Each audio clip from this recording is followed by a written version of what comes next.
I messed up there. Hello, hello, it's me. I'm here. Oh my god. Back with Homestuck, the epilogues. Ha, yes, yes.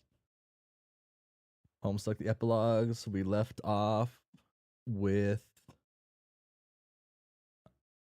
Jane and Gamzee having foreplay, and then Jake dealing with some sort of crisis, calling Jade for help, but he couldn't bring himself to truly ask for help.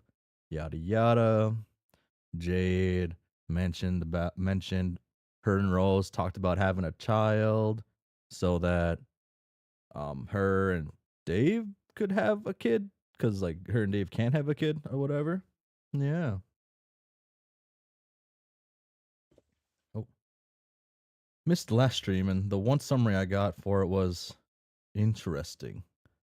It was an interesting page, like a chapter, I guess they're called, right? I need to read the update that came out today, but later stream now. I don't think you missed out on much.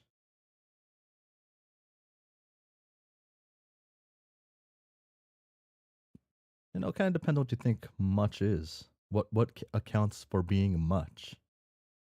It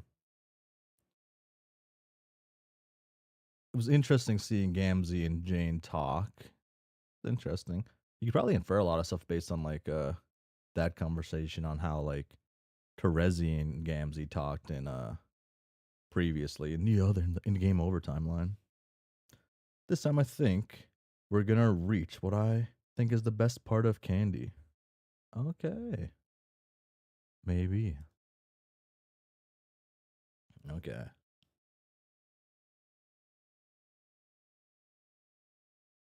Okay. Let's just get right into this. Started a little later. I got home a little later than I intended to. Um yeah. Uh um hmm. Hmm. How cute do you guys think John's baby is going to be? Like on a scale of 1 to 11. Jade rolls over and nuzzles herself into the crook of Dave's armpits, taking Carcat's hand with her so that it's slung over her stomach. Dave doesn't stop scrolling on his phone. His face is a kaleidoscope of neon, lit from beneath by the Alternian mushrooms that flare up at night with a sick, green bioluminescence, and from above by the soft glow of his social media accounts. Well, it's a Chainsaw Man panel for. It's a thank you, Chainsaw Man. It's a great story, great series, great manga, amazing story. Oh, it's a Dave page, huh? Yes. Chainsaw Man is over. If you're unaware of that, the manga ended just yesterday.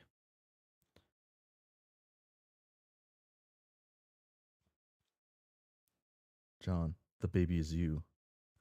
Is word. Is this gonna be too loud? We'll find out together. I swear, could this day possibly get any stupider? Dun-dun-dun. You're a meshy. Hey, Kuwabara, you're conscious. I'm not used to that. You're a meshy. Close enough. You're a meshy. I don't know. I still haven't come to terms with the fact that John's gonna be a dad. You don't think he'll be a good one?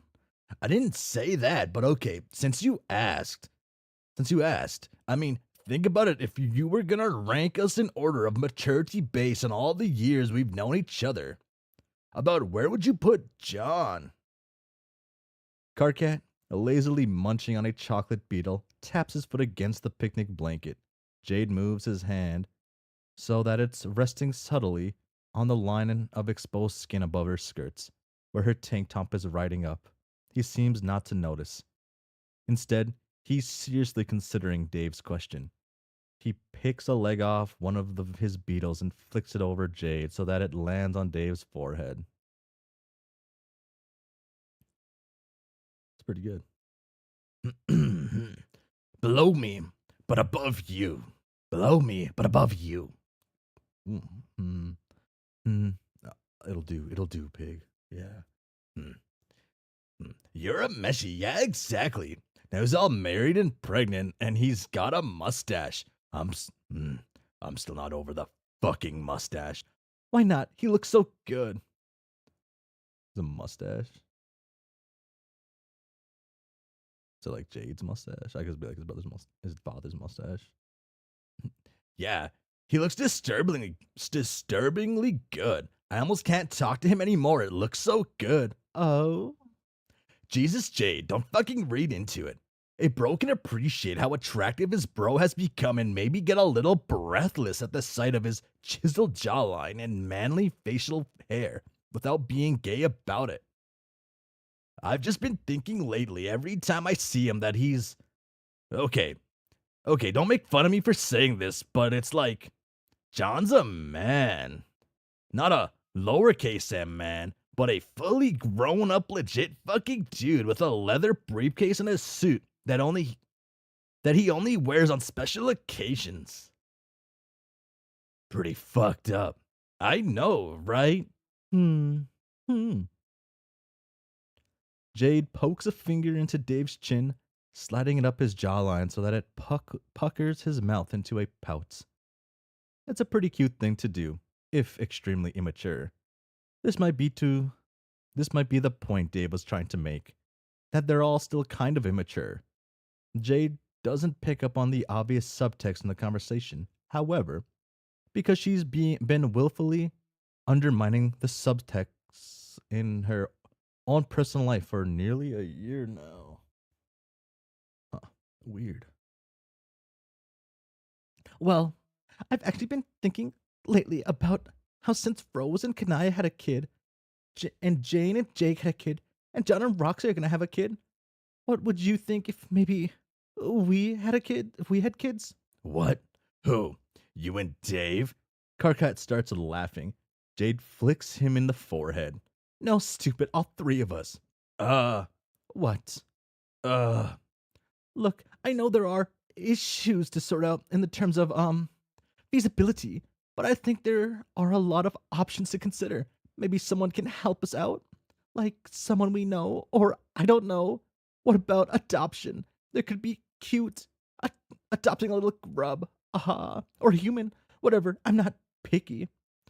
Uh, it's fucking right, Jade.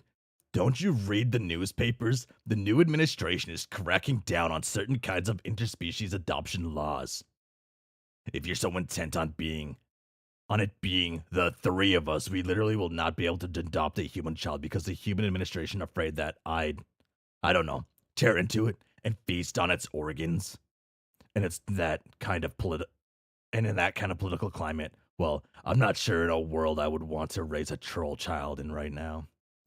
It's a world I'd want to raise a troll child in right now. This is a load of barnacles. You're a meshy. Joke's on them, I've never seen you tear into anything more complicated than a microwave dinner. I know, right? I mean, on the other hand, if we adopt a kid young enough, it would totally fit in the microwave. What the fuck, Dave? I'm not gonna eat our theoretical baby. Dave puts away his phone and rolls up so that he's braced on his elbow. He meets Karkat's gaze over the rise of Jade's chest and smiles at him. Yeah, dude, I know. You're probably like, uh, you're probably like closet dad of the fucking year. Ugh.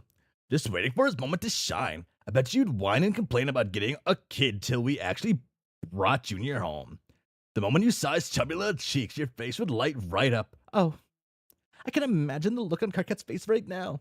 Oh my god, did they predict the baby in the microwave joke from the Flash movie? That's so funny. I've never watched a Flash movie, or actually, I don't think I know that joke. They put a baby in the microwave in the Flash movie? Like the Ezra Miller Flash movie? Oh god. Why'd they have to have Ezra Miller play my favorite hero? Hmm. You're a meshy. Yeah, you know exactly the one. Like how he looks when his hot pocket finishes cooking in the microwave, which he understands is an instrument of food preparation and not some sort of grim infant warming device. Why do you have to bring it back to the microwave? Oh, because I had more jokes to make about the subject. Oh, of course. Oh, of course. God forbid. Uh, uh, God forbid Jade and I are forced to listen to every letter of your morbid eternal dialogue. Whatever. You love it. Anyway, on the baby in the microwave front. God. I'd be I'd be more worried about me being the one who do the deed, so to speak. I mean, it's not like I've got a great demonstrative background in child rearing or anything. Considering all the places I got left as a kid, I wouldn't be surprised if I just put our baby in the toaster by accident or something. Like, if you tally up the amount of hours I spend locked in the fridge compared to the amount of hours I spent in the American school system learning how to be normal and do polynomials. Just saying, it looks dire. Dave Strider, microwave baby, not clickbait. Uh,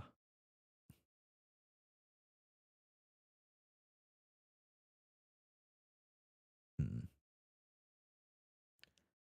Dave is staring into the distance like a stopped clock. Or at the very least, like a dude who's been locked in the fridge more than once in his life. Jade and Karkat exchange a private look they've also given each other more than once in Dave's presence.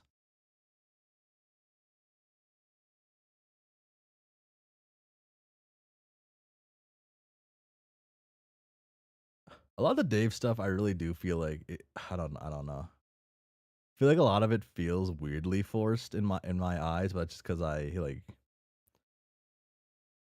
assumed the absurdity was absurdity at a certain point,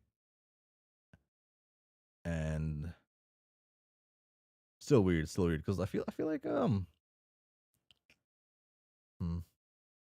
I don't know. Yeah, I guess it's supposed to mirror like Rose's thing in a certain way.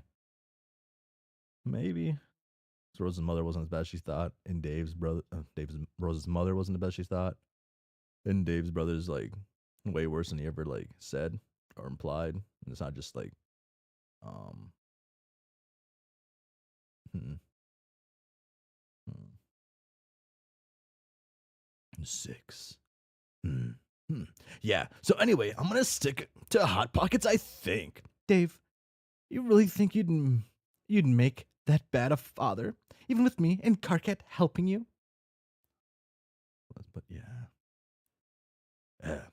you're a meshy. Don't take this personally, but I'm an evidence-based hypothesis kind of guy. And so far three-way relationships in our friend group attempting parenthood. The record ain't so looking. The record ain't so looking so good. Just saying. A clown, a fascist, and a male sex icon walk into a bar sounds like the start of a bad but funny joke. But when it's but when it's the start of a fam but when it's the start of a family, that's when it gets a bit less funny to me. Poor little dude, gonna be fucked up. That's fucked up. Oh, come on, Dave. Tavros is kind of cute. Sure, he is now. Uh, oh, yeah, I think that's part of the fanfic you feel in the epilogues. Uh, uh, I don't know. I don't know. It also felt like that just in like the normal Homestuck too, towards the end. Hmm, hmm, hmm, hmm, hmm. The moment cognitive function starts firing off in that kid's head, he's gonna be scarred for his life. We don't know that, Jade. I know Jake's like your bestie, and also your grandfather, and also kind of your grandson. Oh, also your fucking dad, I guess. But his relationship is bad.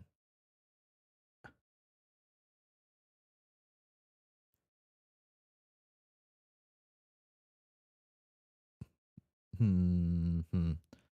Hey, that's not necessarily true. You're right. It's not fucking true. Dave's just being gentle here to spare your feelings. His relationship is not merely bad. His relationship is a flaming wreck of interstellar warship hurtling towards the planet at terminal velocity with the entire crew brutally slaughtered upon re-entry. Shoved straight down the Chagrin tunnel and then immediately shot out the other side and thus flooding the entire fucking neighborhood when it clogs up the load gaper. Jade sits up and wraps her arms around her knees. Her ears go flat as she chews her lips. Oh damn, she goes in the L pose. He's always so creative with it. Uh, it'd be nicer to appreciate his analogies if he didn't speak so much. What is like Carcat's?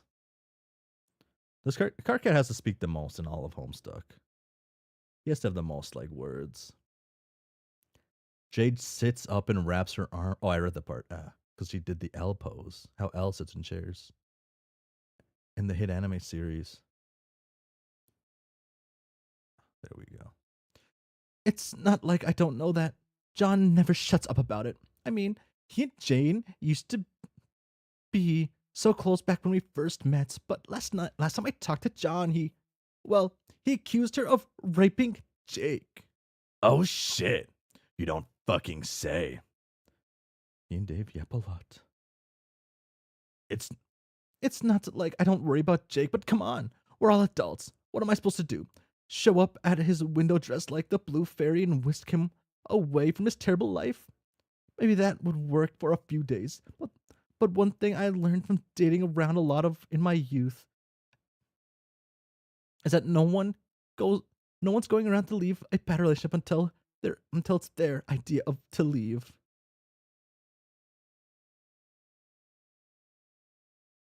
She takes in a shaky breath and shuts her eyes. Her hair spills around her face when she leans forwards to put her chin on her knees. Dave and Karkat exchange a look that is equal parts confused, miserable, and desperate. Karkat's making a fist against the ground, digging up a handful of moss and getting dirt under his fingernails. Perhaps it's a metaphor. He wryly speculates. For the way Jade has just dug up the emotional dirt in their relationship. Dave clears his throat quietly. One of them could say something right now they found the nerve. But as the moments slide by, nerve remains in short supply.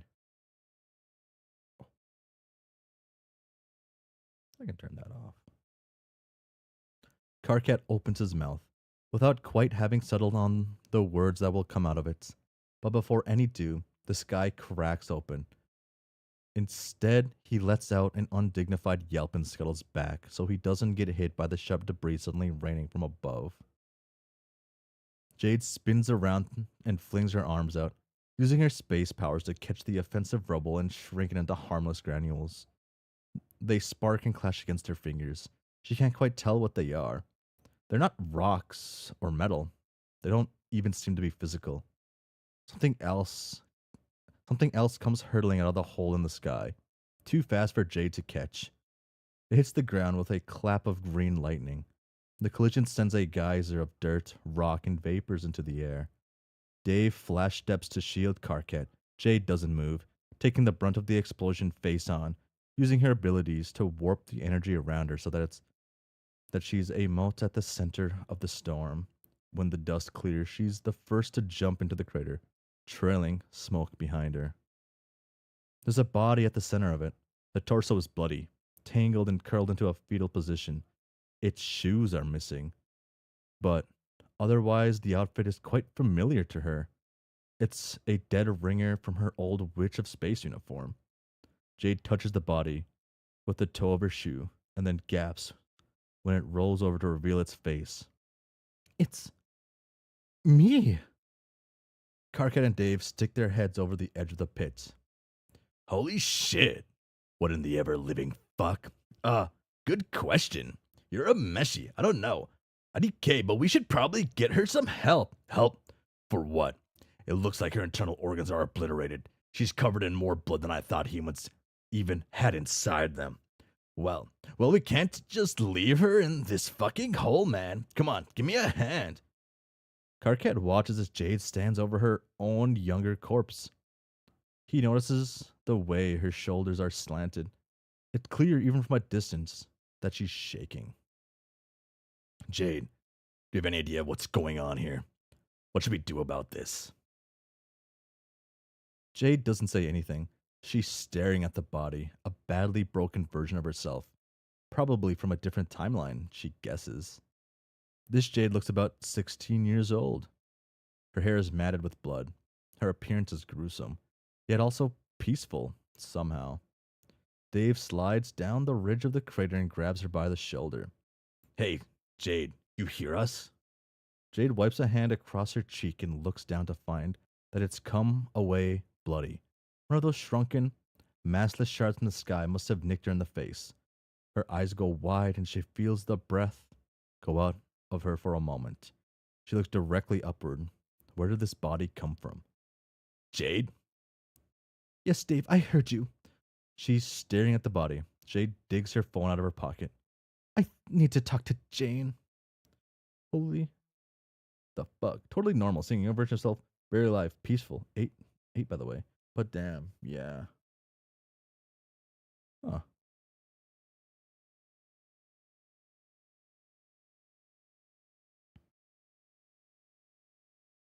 Boom.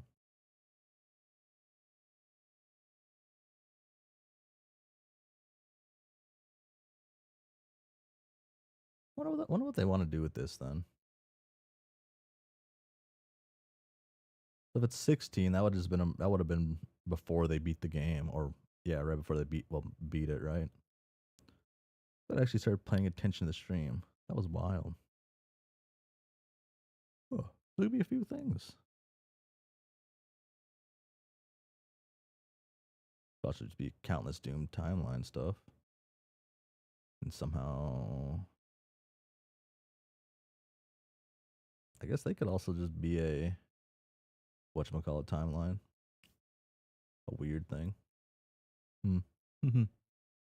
Page 20. Oh my god. And we're seeing a Karkat in them. Okay. Okay, normally swaps up. And the keys to the Subway Surfer gameplay to keep attention on the stream. Karkat. I read Karkat. Wow. She feels weird to just be hanging out with all these assholes we totally are gossiping about just 20 minutes ago. Karkat is loudly whispering to Dave, leaning a bit too intimately into the curve of his chest for two dudes who are dating the same girl, but not each other.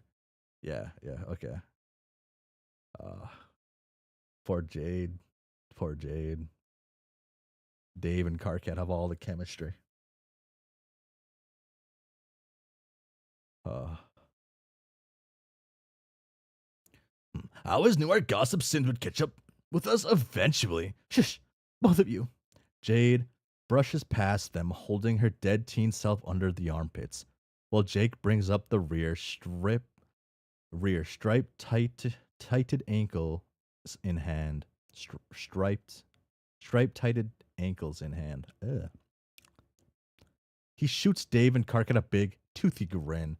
Dave nods back.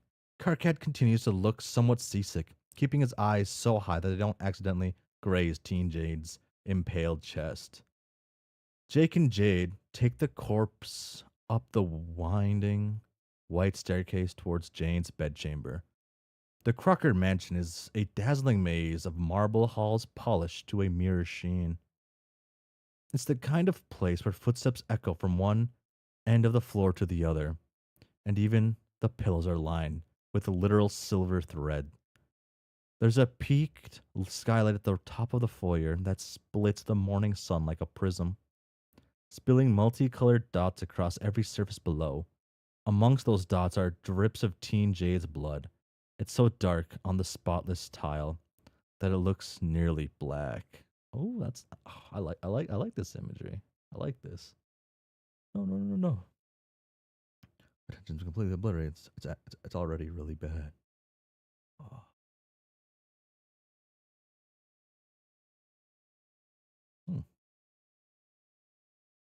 Dave stays up with Karkat by the door. They're waiting to meet Rose, Kanaya, John, and an extremely pregnant Roxy, who all show up together with baby Vriska, who's really been coming along in her metamorphosis cycle lately. She now has both aerial cavities and opposable thumbs, and she's making good use of the latter by reaching out to mash her hands against the face of any adult foolish enough to enter her range. She grabs one of Karkat's little nubby horns when Kanaya passes by. He reacts pretty much the same way he would if it were actual Vriska tugging on any part of his person. He flails and grouses, making a few strangled sounds of rage. It gives everyone a good giggle on a dark and confusing day. John hangs back with Karkat and Dave while the girls go upstairs. Okay. How are you guys doing?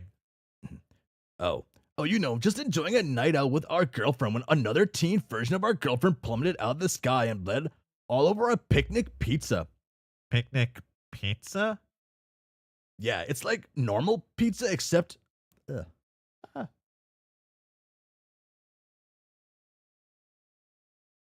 Ah. You're a meshy. Yeah, it's like normal pizza except that you eat it while sitting on a tablecloth in the fucking grass. Oh, cool. I never thought about doing that. I just bring sandwiches to my picnics like a dumbass.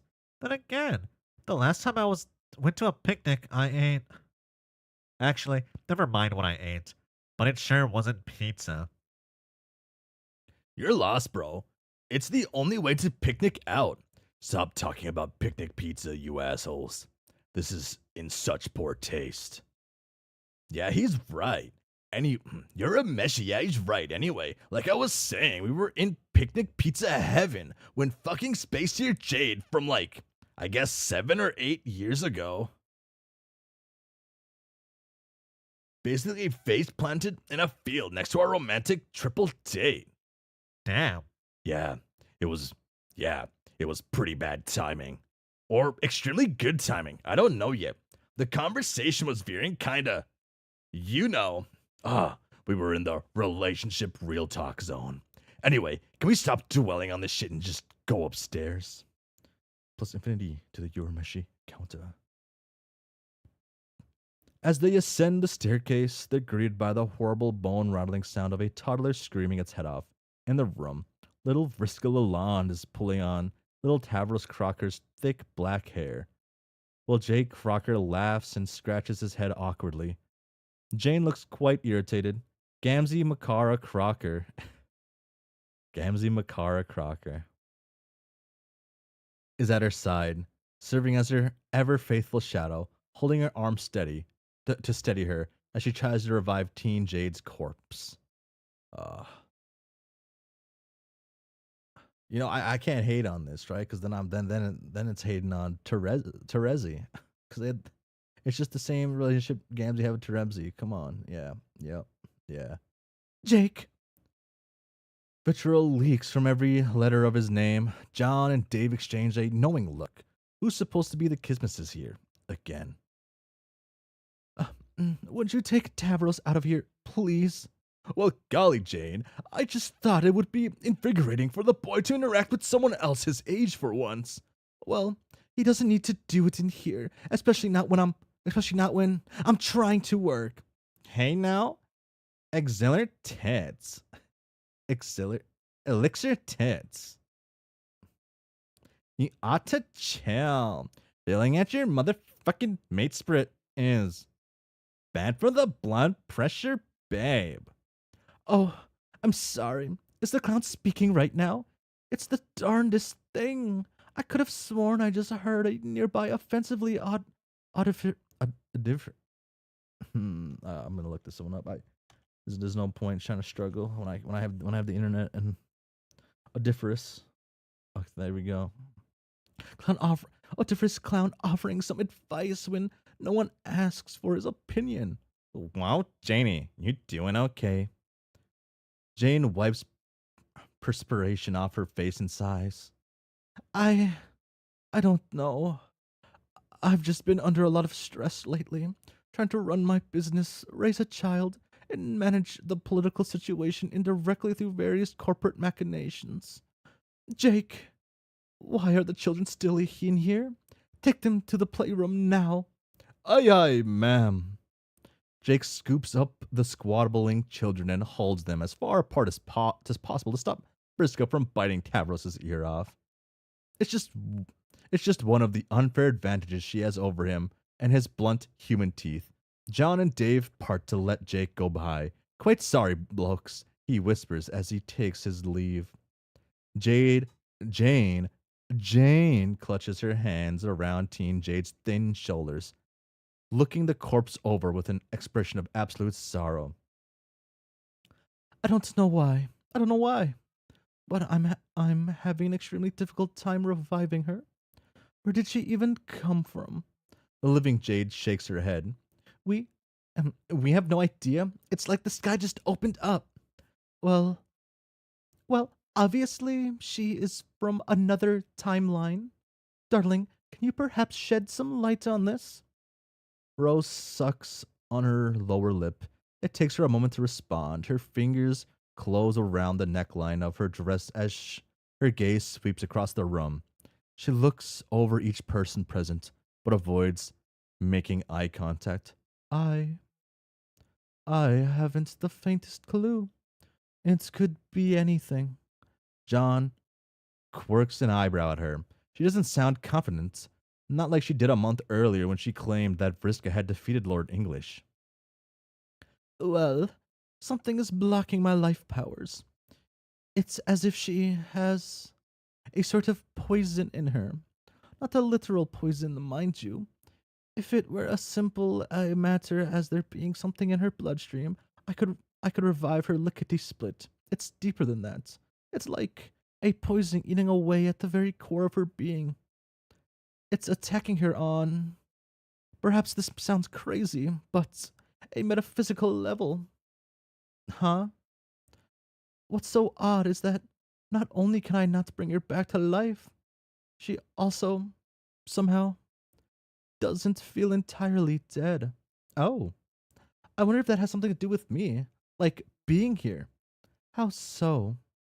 Well, all of our selves across infinite timelines are actually just one self, right? Like one ultimate self distributed across multiple bodies. So in multiple places and states at once, every day that exists is like a light being shined through 1,000 cracks in the timeline. But if we're outside the place where that light is being split from, maybe only one of us can exist, and that's why she's stuck in this horrible state. It's like being meta, more likely than you think. It's true, it's true. Roxy places her hand on Jade's head and gives her a little scritch between the ears. Roxy places her hand on Jade's head and gives her a little scritch between the ears. Scritch. I think that Janie was just being melodramatic, Jade. It's not your fault. Jade reaches out to take her own corpse's hand. She remembers being this age, being heartbroken, still newly godlike in her abilities, and on the verge of fighting a battle that could change everything. She can't believe how young she looks. What should we do with her? Roxy claps her hands together. Well, hate to be the one who says that we're all thinking, but sounds like it's time for another funeral. LMAO. LMAO, Roxy, Jane is dead, and you're probably going to give birth in a week. Yeah, so we gotta start planning this one right now. Huh? Come on, guys. How long's it been since we were all together like this?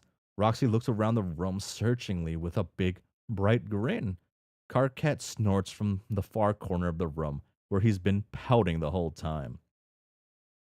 I'm sorry. That was a rhetorical fucking question. Was that a rhetorical fucking question?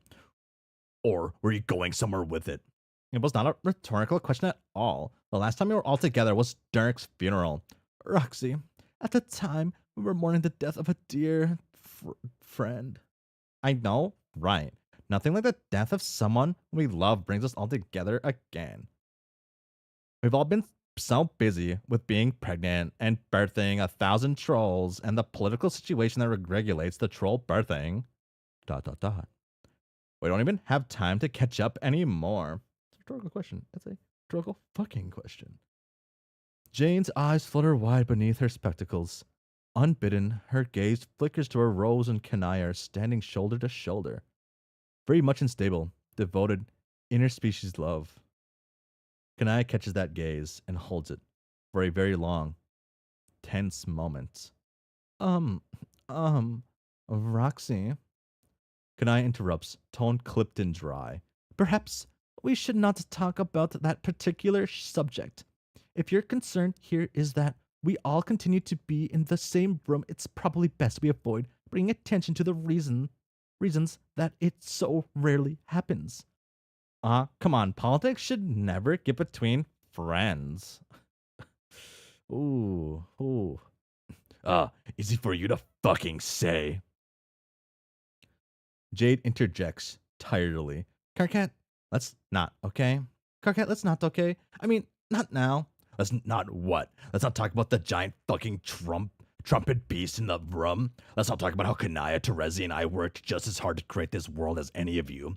But our people don't even get a say in how they govern themselves. Let's not talk about how the crimes of Alternia are held up to unfair scrutiny anytime a troll wants to fucking do or say something on the news. But we're not allowed to generalize humans based on the worst things that happen in your history. Let's not talk about how Alternia was basically the sacrificial fucking milk beast upon the altar that this universe was built on. But you all act like we're so lucky you dined? I actually don't know. Huh.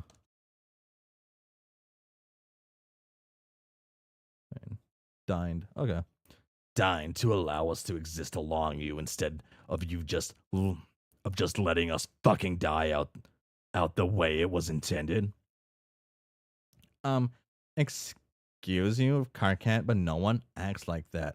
Oh, no one? Ooh. Tell him, Karkat, tell him. Karkat pushes off from the wall, furious, practically spitting flames. He points at Jade, his whole arm quivering. I listen to the fucking news, you know. I've heard all the arguments, the ones based on the policy advice your corporate think tank feeds the president. Do you think that it's being broadcast at a frequency only humans can hear or something? Do you think we're that stupid? Even I can tell that the atmosphere in the Troll Kingdom is changing, and I have never once willingly had a conversation with my neighbors. Everyone's starting to get scared. More than that, they're starting to get pissed. Jane folds her hands in her lap. Her voice is ice cold and varnished to a shine. Is this meant to be a threat of future violence, Mr. Vantis? I'm not sure menacing me is making the most compelling case for your political claims. Holy shit. Are you all fucking hearing this? Yes, Karkats, we are all most definitely hearing this. It's somewhat unavoidable with you shouting it all at the top of your lungs. Sorry. I thought it might be kind of difficult for you to hear me. What with your head shoved all the way up your big, fat ass. Ooh. Wow. Damn. Gamzee steps out from behind Jane, putting himself between her and Karkat. He raises his hands in a calming gesture. Okay, brother, chill out.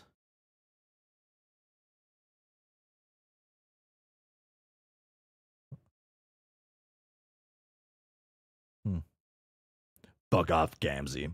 Wow. Karkat, my dude. Why are you all lashing out and shit? I thought we were motherfucking good. No, we are not motherfucking good. We will never be motherfucking good.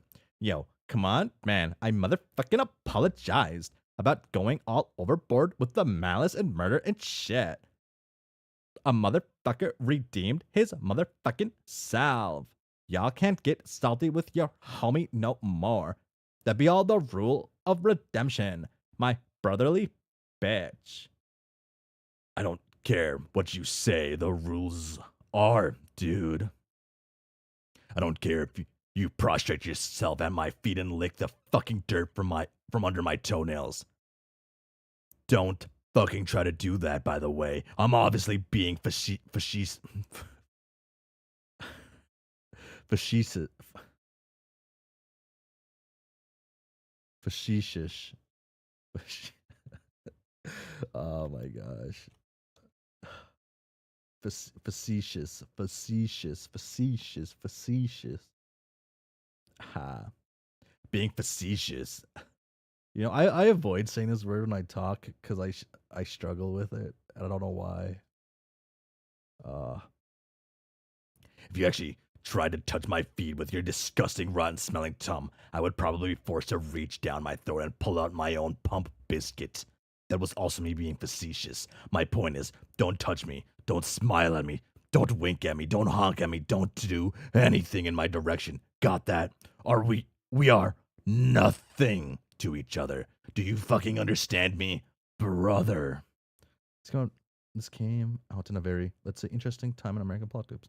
So that's why politics is very important in the epilogues. Politics are just very important in general.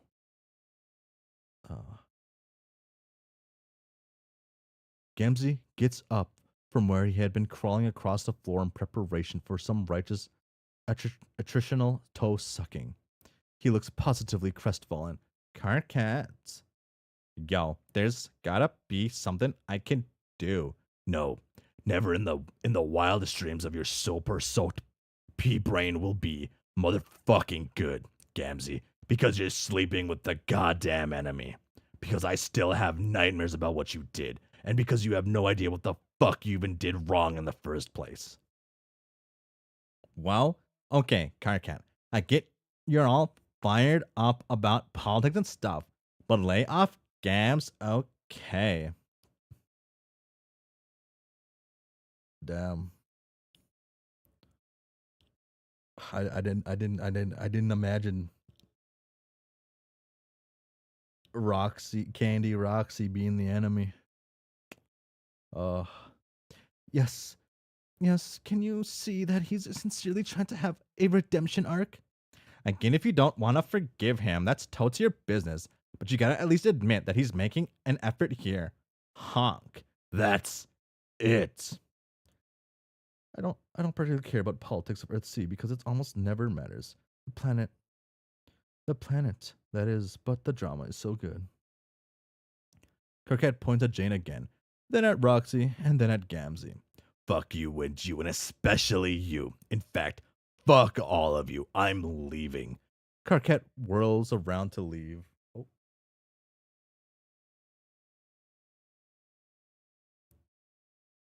Kirkhead whirls around to leave. But Dave tries to stop him. Hand on his shoulders, Karkat wrestles out from under his gentle grip, hissing. He jabs Dave hard in the clavicle, hard enough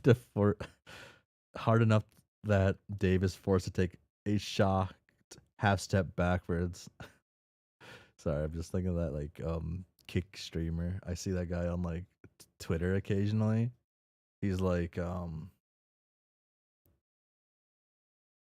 low key, a lot of stuff he does, it seems like it's like a doomed yaoi plot line. Low key. Oh.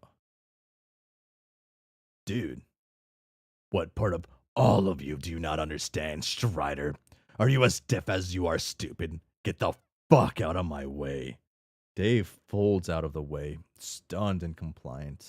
Jade gapes at her stunned boyfriend in the empty space in the doorway left by her other boyfriend. Dave, what the fuck did you say to him downstairs?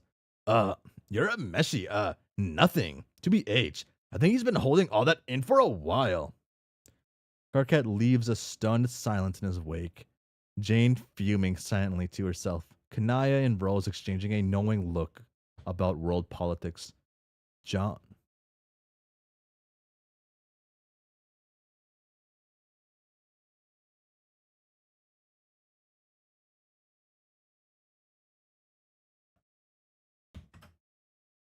Okay, I'm back. John chewing his lip and mulling about how Carcat is probably right, and how if he were braver, he would have backed him up.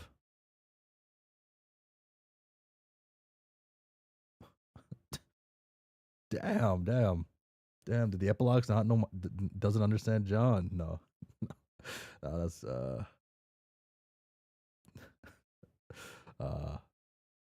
that's no, that was related to a joke between me and one of my friends. Uh, it escalated about John being just such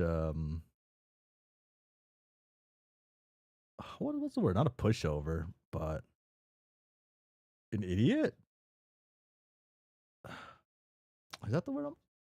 Basically, the unpleasant spell of poorly attuned togetherness is interrupted by Jake looking all toothsome and fatherly with Tavros asleep in his arms, and a placated Vriska riding his broad shoulders. By Jove, chaps, what was all that commotion? It was nothing, Jake. Go back to the playroom. Oh, John uses a hammer and Carcat a sickle. Oh, damn! That's the damn. That's the real imagery I missed right there. Uh, it's because they're gay. No, no, no. Can't be that because John said he wasn't. Duh. No, wait. No. OMG. No, wait. Jake, we're having another funeral. We don't got much time, so I'm appointing you officially third in charge of the planning committee after me and Callie Ovs. Oh my god, Roxy, are you really serious about this funeral idea? Yeah, why wouldn't I be? Christ. I'm all for, like, honoring the memory of this departed version of T and Jane we barely know, but you're so pregnant. Yeah, I'm pregnant as shit, but I don't see anybody else stepping up to the plate. Roxy, I understand the sentiments, but are you really sure it's appropriate? Yep, it's even more appropriate now. After all the bullshit that's happened, we need a good bash for the sake of team unity. I admit to still being ignorant regarding many aspects of human culture, but a funeral is not what I would call a bash. LMAO, that's because you've got no imagination, Kanaya. We'll make sure it's lit AF right, Jake. Golly, I do love me a good soiree, no matter the circumstance.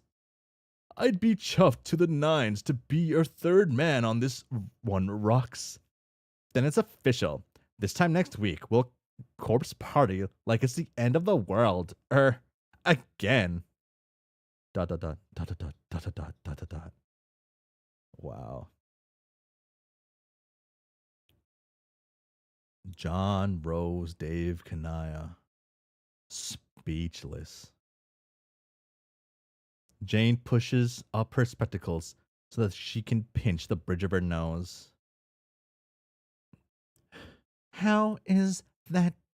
How is it that no matter how hard I try to keep the foolishness in my life confined exclusively to my romantic partners, I invariably find myself surrounded by clowns regardless?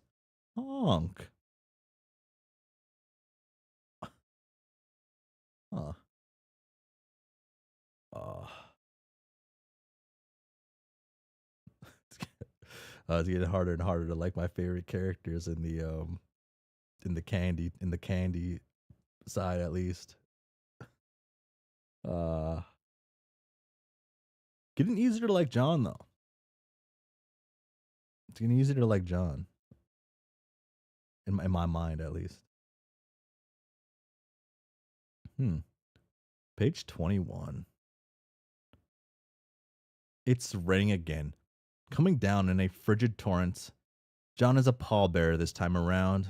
Teen Jane is so light. He and Jake alone carry the coffin with ease.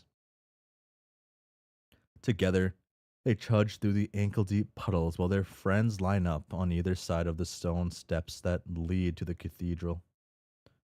Only candy. Have you read Meat or just Candy? Just Candy. Yeah.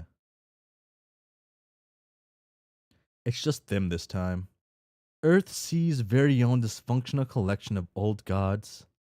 John can't say he missed the clangor of a shameless press hounding them from the edges of what is supposed to be a somber ceremony.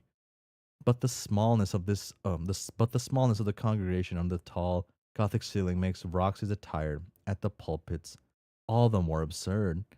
She leads John and Jake into the building and down the center of the nave, humming happily to herself the entire time. An equally effusive Calliope trails behind her, carrying a bouquet of purple flowers. Despite Roxy's insistence that this sad event could only bring them all close together, the group is sitting in chilly segments on either side of the aisle, pointedly not interacting. Karkat is sitting all on his own about 6 pews behind Jade and Dave.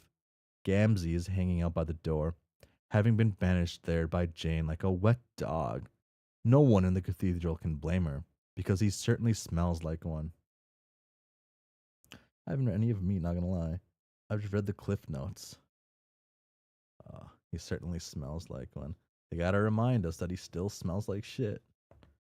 Roxy, bathed in pink and gold light from the stained glass behind her, spreads her arms and begins to speechify. She practically has to shout to be heard over the roar of the rainstorm outside. Thanks, everyone, for joining us today. We're gathered here to honor the memory of alternate universe Jade. Alas, we hardly knew her. By which I mean we didn't know her at all because she fell out of the sky like a week ago and was already dead. But I think that based on our long acquaintanceship with Alive Jade, we can safely assume that she was totally rad. Uh, so we're all here to contemplate the vast cruelness of the universe that such radness was plucked in its prime. Psst, Callie, the roses? Oh, oh, oh, of course. Showing 10 years. Joke. Calliope begins plucking the petals off her bouquet and tossing them in the fluttery, uneven arc of her Roxy's impressively coiffed hair. John facepalms audibly in the crowd. He'd spent the entire morning giving one more go at talking Roxy out of the entire affair. But she was stubbornly dedicated to her artistic vision.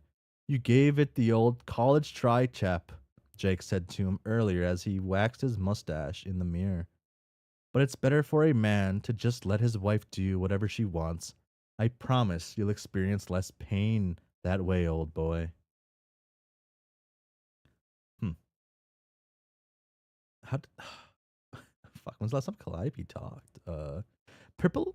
Purple roses traditionally represent love at first sight. However, these roses are actually red roses that we prepared using a blue dye. The blue rose is meant to is the most elusive and mysterious of all flowers. The combination of red and blue in this context is meant to invoke the dual nature of death, in that there is nothing more mysterious and impossible to comprehend than the vast void of the afterlife, but also there's nothing that makes us appreciate the life and love that we already have than the mystery of death. While death is terrifying, there's also joy to be found among the sorrow. Each time we witness death, we fall in love with the important people in our lives all over again. Calliope is gazing at Roxy with glassy eyes. She sniffs as she plucks the last petal from her rose. A breeze washes through the cathedral from the crack in the door at the end of the room, brushing the petal off, of course, and causing it to get stuck in Roxy's oversprayed hair.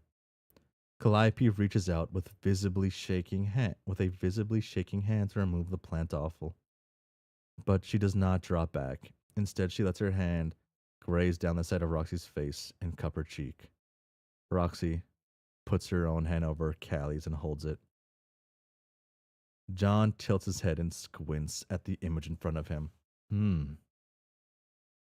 Wow, Callie, that's a beautiful metaphor. Thank you, Roxy. Thank you, Roxy. Don't sound so humble. It very deep.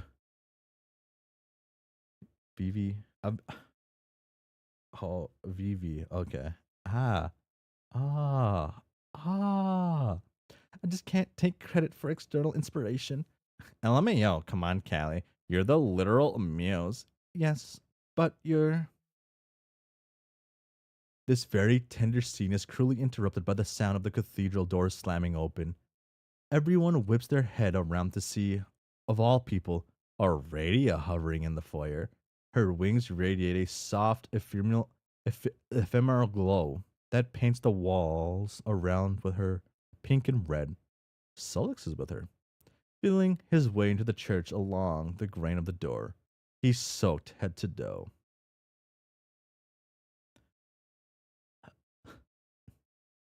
Oh no. Did we miss the entire corpse party? I hope not. Yes, that would be such a tragedy. Oh, shush you. The tragedy is what I don't want to miss.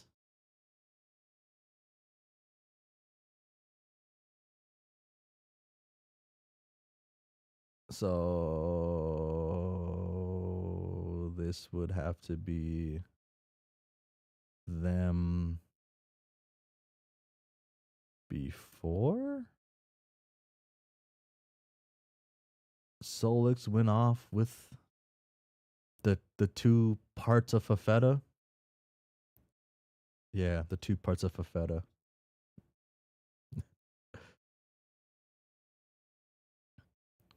Okay.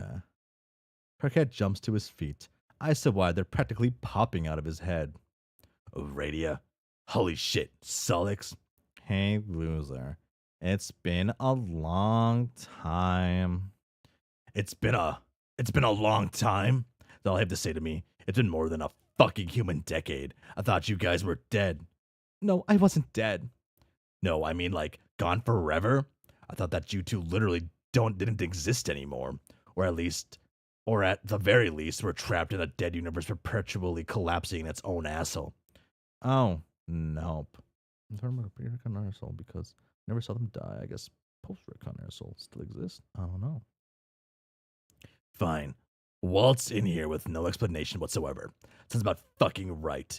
It's not like your sudden unexplained presence is any less of a joke than this funeral we're having. Are we in the black hole? I mean, why stop at Solix and Aradia?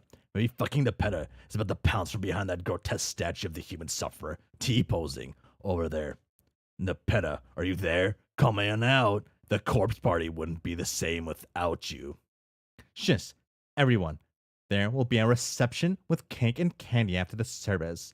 You all can have your poignant reunions then. Before we unite in tearful togetherness, we gotta unite in tearful loss.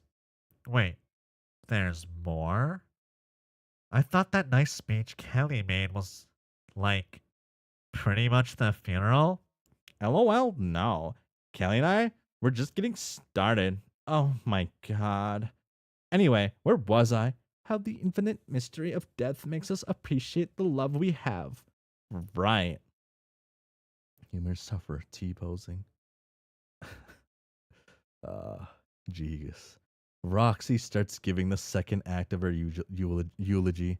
Already glides to the floor and sets her feet on top of the stone, tilting, elfin and weightless. She sidles up to Gamzee and jostles him in the ribs. So I see you managed to get out of the fridge. I didn't just get out of the fridge. I was set free, sister. I see. When the door of that fridge popped open, it was like I be all seeing the light and shit.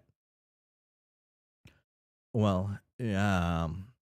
That's what happens when someone opens a door to a totally dark enclosure. Fuck. I can't believe you're still this stupid. Oh, wait. I can. No, brother. It's a motherfucking metaphor. A metaphor for the miracle of redemption.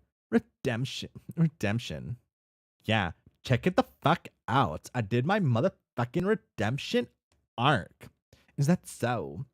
I've been doing all kinds of good deeds at the lost motherfuckers. Preaching the holy word. Making out with orphans. Oh. Hmm. Oh, hmm. Isn't it kissing orphans? Let him talk, Sulix. I even got a healthy, mutual, fulfilling kisses going on with that foxy human broad up front. Aradia turns to look in the direction of the lecherous ogle. She observes the bored-looking woman who she recognizes to be Jade. Aradia looks her up and down and arches an eyebrow in approval. Oh shit. Damn. Damn. Aradia gets it. Aradia gets it.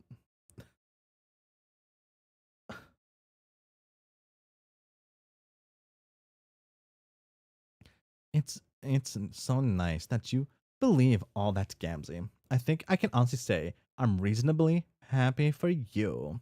OMG, quite in the back already. We're trying to have a beautiful and solemn proceeding up here. Oh, sorry. I do agree that it's a beautiful corpse party, but I think it would be even more beautiful if we could actually see the corpse. Oh my god, Aradia. Why are you still like this? Roxy smacks herself in the forehead like the most obvious thing in the world. Of course. How could she forget the fucking corpse? Oh, LOL. You're right. I can't believe that slipped my mind. Hey, Jake, a little help. I'm like hella pregnant here and shouldn't be doing any heavy lifting.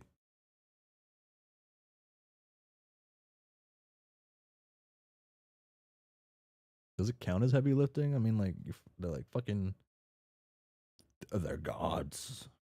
Jake leaps from his seat, very enthusiastic to be freed from the ice cold grip of Jane's perfectly manicured hand.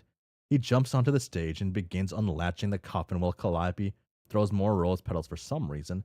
Living Jake slumps in her seat a bit, beginning to look green. Yo, babe, it's okay. Easy for you to say. You've got practice with this kind of thing. Just remember, it's not actually your corpse. You're a meshi. I mean, technically it is. It both is and isn't your corpse at the same time. Which, yeah, the longer you think about it, like, the more it fucked up it gets. But also, when you objectively think about it, the combined multiverse is a huge tangle of interrelated but totally random events, and it's only chance that this specific life is the one you ended up living. You and also that corpse could have just as easily switched places. But also, that would never actually happen because it's not how paradox space works. Anyway, my point is that nothing really matters, so chill out. I'd love you with all my heart, Dave, but you're really not helping right now. With a grunt, Jake pries at the coffin. The lid creaks open and hits the side of the pulpit with a loud crack. The noise reverberates through the entire cathedral, shaking dust off the unused pews and rattling the irons in the stained glass windows. Outside, a clap of thunder follows. Aradia vaults into the air. Vaults into the air and flits over the pews to get a better look at the body. Teen Jade remains in the bloody space outfit she crashed to earth in, since nobody was willing to dislodge the huge, otherworldly shard from her chest in order to change her. But Roxy has done the corpse makeup beautifully and fashioned her a lovely flower crown, if not for all the blood caked down her front. The conspicuous impalement, she'd look like she was merely sleeping. Now this is more like it. I can't look. Oh, here. Dave slings an arm around her shoulders. She starts to snuggle in, but Dave is absolutely not initiating physical contact here for the purpose of getting his cuddle on. Instead of cradling Jade in his arms, he uses his hand to cover her eyes. What are you doing? Emotional support? Yo. Dave. What? I'd like to see you do any better. Me too, actually. I'm sorry, but I'm not the one whose questionable consolation tactics are on trial here. This isn't a trial, it's a funeral. Haha, they've got a point, Rose. You got to admit. Uh, John. A point about what? Um, you're not that great at constellation? Just saying. Oh, you don't know the half of it. Excuse all of you, but I'm an excellent advice giver. uh, nobody said anything about advice giving, Rose. Oh yeah, the advice is top notch. But you're kind of a weird person to like cry in front of? No offense. What? The first time I ever got upset in front of Rose IRL, she put her arms around me, and it was so awkward that I had to ask her if she was hugging me or reaching for something on the shelf behind me. Everyone, we're getting rather off track. I was doing both for your information. The first time Rose hugged me, it was such a disaster. We didn't make eye contact for like a week after. Jade, come here. I shall hold you in my arms. Thank you, Kanaya. At least one of you knows how to treat a lady in distress. Agreed. I've always felt that Kanaya has done an exemplary job of providing a model for compassionate, empathetic behavior, which others of her kind would do well to follow. What the fuck did you just say? I'm sorry, Mr. Ventus. Do you have another unsolicited political opinion you'd like to share with everyone? Considering the shit geyser that just shot out of your ignorance cannon, I'd say my opinion is pretty fucking solicited right about now. Oh my god. I love this car cat. I love this version of car cat. Everyone, be quiet. Calliope yells so loud that her voice becomes a hollow, howling shriek. The glass in the candelabras above her shatters, snuffing out the candles and filling the choir with blue smoke. She gasps and covers her mouth with both hands, shrinking beneath the startled look she's receiving from the rest of the funeral goers. Slowly, she lowers her arms, staring at her hands in shock. This time, she whispers, Please, Roxy, gathered you all here for a reason. At least listen until the end. After that, you can all argue all you want.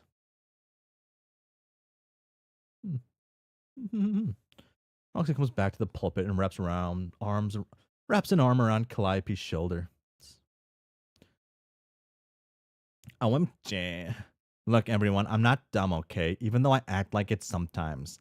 I know what's going on here, that we're all drifting apart, and I know that's just a normal part of growing up and making new families. And I guess learning that some people have unbridgeable divides on political stuff. I can accept that things aren't gonna always be the same as when we first met. Specifically with Dirk gone. Damn. Even though it's been more than a year, I still feel like he died yesterday. What Callie said earlier about death being mysterious and full of love is true. I don't know if I ever would have gotten up the courage to marry John if Dirk hadn't died. Sometimes I think about what it would have been like if he was still here. I think we can all agree that if Dirk didn't kill himself, there would be some big differences in the lives of people here in this room. I can't say if they'd be good or bad. Maybe when it comes to this kind of thing, like infinite probability in multiple universes and shit. Good and bad don't matter. There's no better or worse, just different. Even with dead Jade here, who's to say that the world she came from was actually worse than ours? She probably died a heroic death, doing something incredible. We probably only have the great lives we do right now because of her sacrifice. The universal odds of us all being alive and healthy and together like this are so infinitesimally low that it's literally impossible for us to understand with our limited linear consciousness. Isn't that amazing? So even if this is the last time we're all ever in the same room like this, I think it's just incredible we could be here in the first place. Out of the sempiternal number of possibilities, we are the only incarnation of this exact specific moment in all of existence. I think we should all look around and be super grateful for what we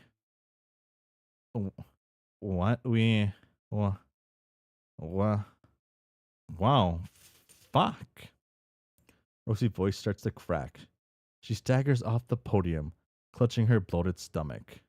Ain't no way. Really familiar. Why is Jesus relevant to see they have legit gods, or they could have like worshipped sky or some shit. Roxy, are you okay? Of course I'm not okay. I just went into freaking labor. Oh my god. John scrambles to his feet. Oh my god. It's happening. Oh my god. Oh my god. John, OMG, John, are you just gonna keep shouting, oh my god, or are you gonna help your wifey out? Oh my god. John stumbles up the stairs to the pulpit, holding his head with both heads. Holding his head with both hands. It's actually Jake, still dutifully standing next to the corpse, who catches Roxy under the armpits when she topples backwards.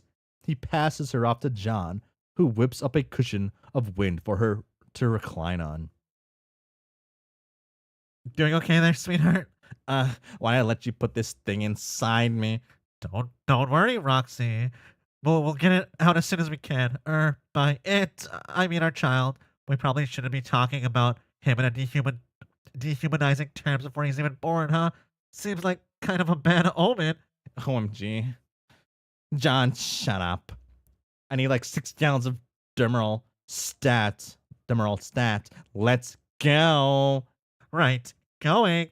John swoops his wife up in his arms and starts scrambling down the aisle. Wait, I would like to be there as well. Hurry up then. Calliope begins sprinting after John and Roxy, but doesn't make it 2 steps before something stops her in her tracks. A feeling that crawls under her exoskeleton.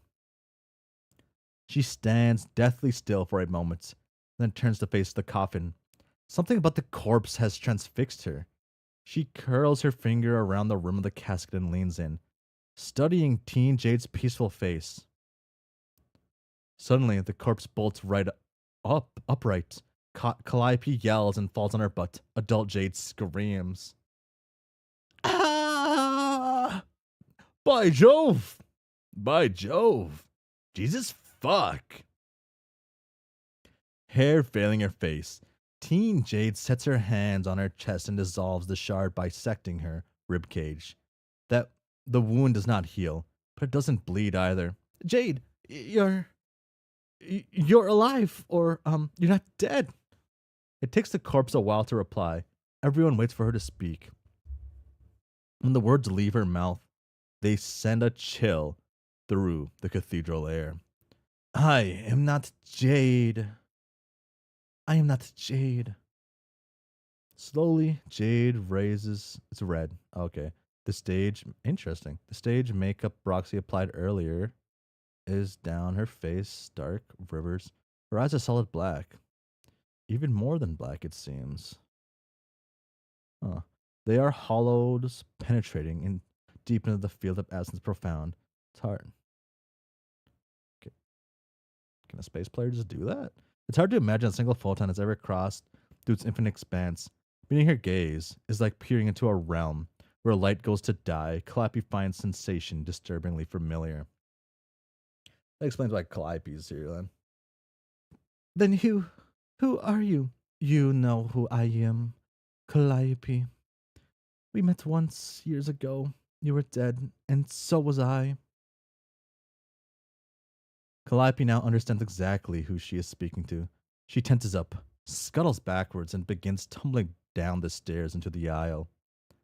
She starts running before she's even up on both feet, clawing the carpet rags in her desperation to escape the cathedral. The congregation watches her go, but no one moves to help her, or even looks in her direction. In her wake, she leaves a primal, echoing wail. The door closes thunderously behind her. Her scream can be heard beyond the doors, growing quieter as she recedes into the distance. Kanaya adjusts the buttons on her very fashionable morning gloves and sighs. This certainly is a turn of events. I'll say, at first I was underwhelmed with the proceedings, I have to admit, but that was quite the twist. This may be the best death-related celebrations I've ever seen. Top 5 at least. Teen Jade floats out of her coffin with measured grace. Adult Jade shudders as her reanimated duplicate passes by. She slides back into Kanai's comforting arms and hides her face in the crooks of her neck. Teen Jade directs her pitch black eyes towards the arched marble ceiling and gazes skywards with a sort of intensity and purpose nobody in this crowd has seen in years, as if her glare is passing through the roof of the church and continuing unimpeded through the partitions of this very plane of reality itself.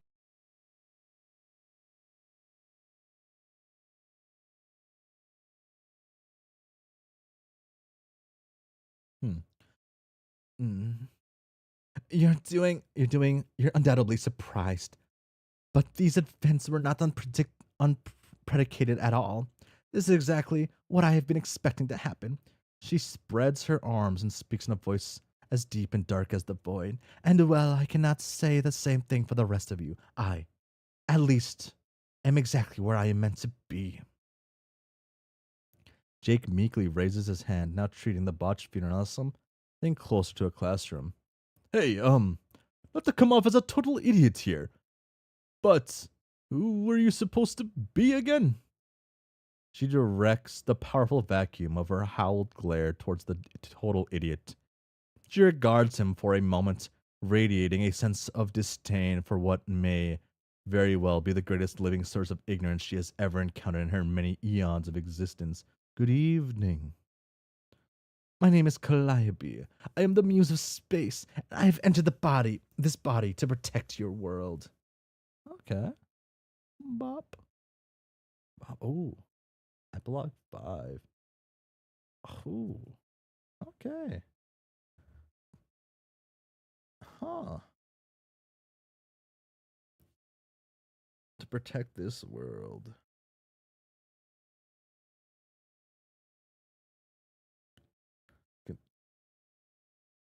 She can just do that? How'd she do that? Can Jade do that? Can anybody just do that?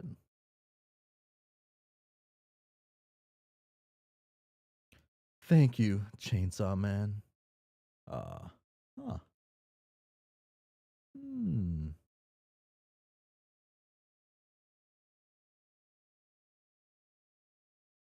Hmm.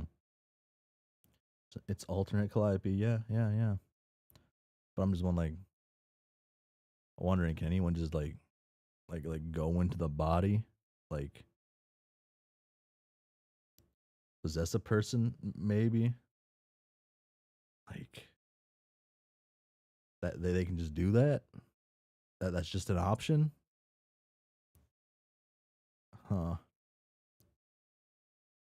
That's a fun option, I guess. Okay, John. Time for your regular checkup. Huh. Oh, hey. Oh, hey. Pretty tepid reception from a guy who has, in the past, begged desperately for even a scrap of my attention.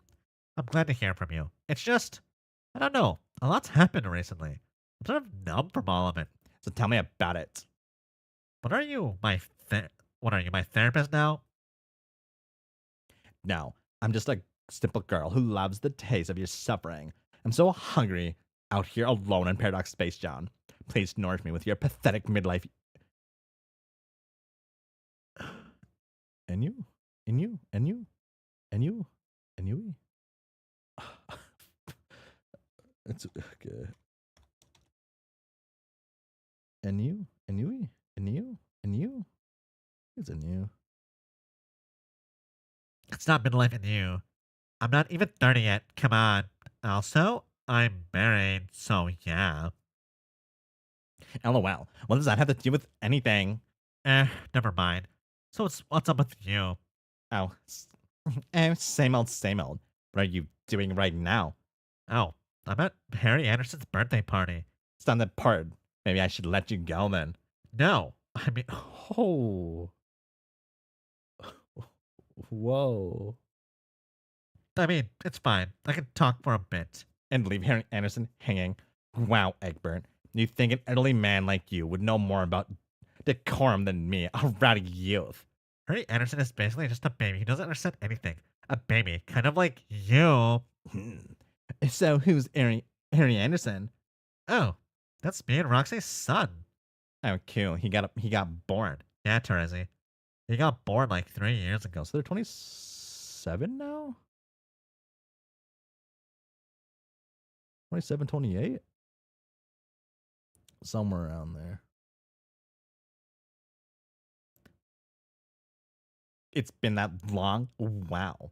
Yeah. Well, I was right. Where the hell have you been? Lost. Lost? How? Like, literally, physically lost? Or metaphorically lost? Both, I guess. Terezi? Oh no. Don't you dare use pitying ellipses at me, John Egbert. Sorry, it's kind of hard not to, and every time you go, I have no idea if I'll ever talk to you again. Okay. You're obviously not in a place to talk right now. I didn't contact you because I wanted to deal with your weeby separation anxiety. How about I make this easy for you and just log off? No, please don't go. I'm sorry for being all human and weepy. I'm actually in a pretty okay place for once, I think. Calm down. I wasn't finished. Listen, I'll text you back in 5 minutes. That'll give you some time to emotionally process the harrowing experience of actually hearing from me again. Promise me it'll be only 5 minutes Why? because I worry about you. I just don't want you to leave me hanging for another year, making me wonder if you're dead. Please? Ugh, fine. I hereby solemnly swear upon the book of dumb needy losers, I will text you in exactly 5 minutes. Phew. Thank you.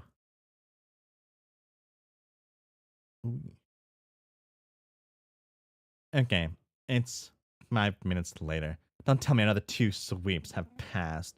Nah, just a couple of weeks. Oh boy, what a couple of weeks, though. You would have not believed what's happening right now. Have I ever not believed what was happening when you said I wouldn't? No, but to be fair, this one is especially wild. Here, wait, let me take a picture. John Egbert sent Terezi Pipes a photo. Ghost train. No. Ghostrain.jpg. What the actual fuck?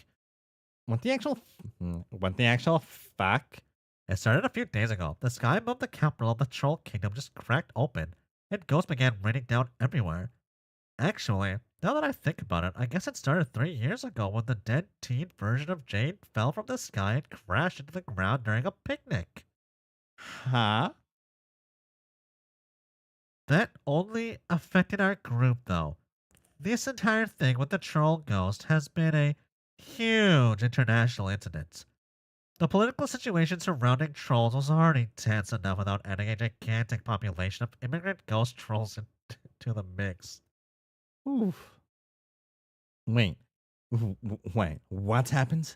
Oh, well, because of what we know about Alternian history, the government decided it was probably a better idea to let trolls reproduce freely, especially because they got different planet is from Alternia. I suppose that makes sense. Without state-sanctioned killing, the troll population would quickly dominate the planet, and Earthsea doesn't strike me as a sort of place that would take kindly to a lot of killing. Immigrant ghost trolls. Yeah, that was part of the government's official argument. It's either this or killing. But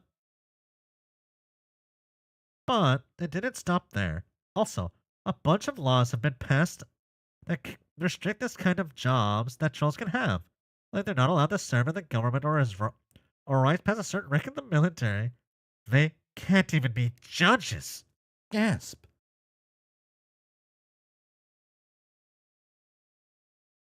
I know, it's pretty bad here. Considering the goal is to limit the spread of influence of trolls, this all seems like quite an Alternian solution. Well, Jane is sort of a key political player now.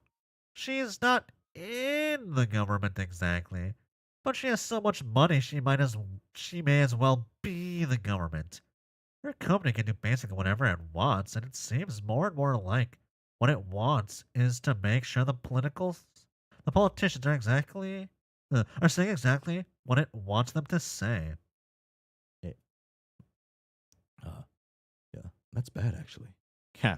Mama suspected she'd been swayed by the contents more than she ever let on. Yeah, I guess she was, although I don't know. For some reason, it doesn't feel right to me. I knew a grown-up version of Jade. She was my Nana. I never met her until she came back as a sprite, but she just seemed like a kindly old grandma who liked to play pranks. Genocide fan? Not even close. I can't even believe how fast everything's deteriorated. Don't tell me that everyone just taking this line down. Of course not. Kanaya and Rose are both heavily involved in grassroots activism right now. And Kirkat, he's gone completely up the grid. At first, we all assumed the reason he ran away was because he got fed up with his shitty poly relationship, which was probably part of it, honestly. But now I keep seeing his face in all the resistance posters. I think they may have actually put him in charge. Yeah. I almost knew he had it in him. Yeah, Dave's heartbroken though. Why doesn't Dave just go and join him then? I don't know. He worries about Jade, I guess. Jade would be fine. She's the most resilient out of all of you. So, you know how Dave is. Yeah. Loyal to a fault. Yeah, he. Oh my god. Holy shit. Hang on. I gotta take another picture. pbnj.jpg.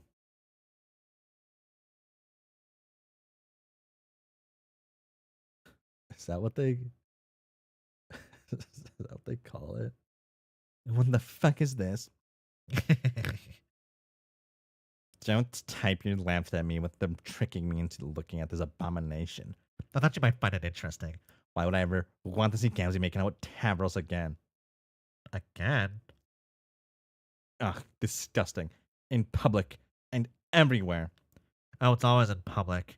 This is how Gamzee helps people have their redemption arcs? By making out with them? Well, not always. Sometimes he has them make out with each other. Usually he just feeds them milk out of that stupid baby bottle he keeps with him at all times. I think it's supposed to be like some completely idiotic form of baptism he made up. Anyway, speaking of Tavros, what do you think about the morality of kidnapping someone if they're already unhappy and possibly being abused?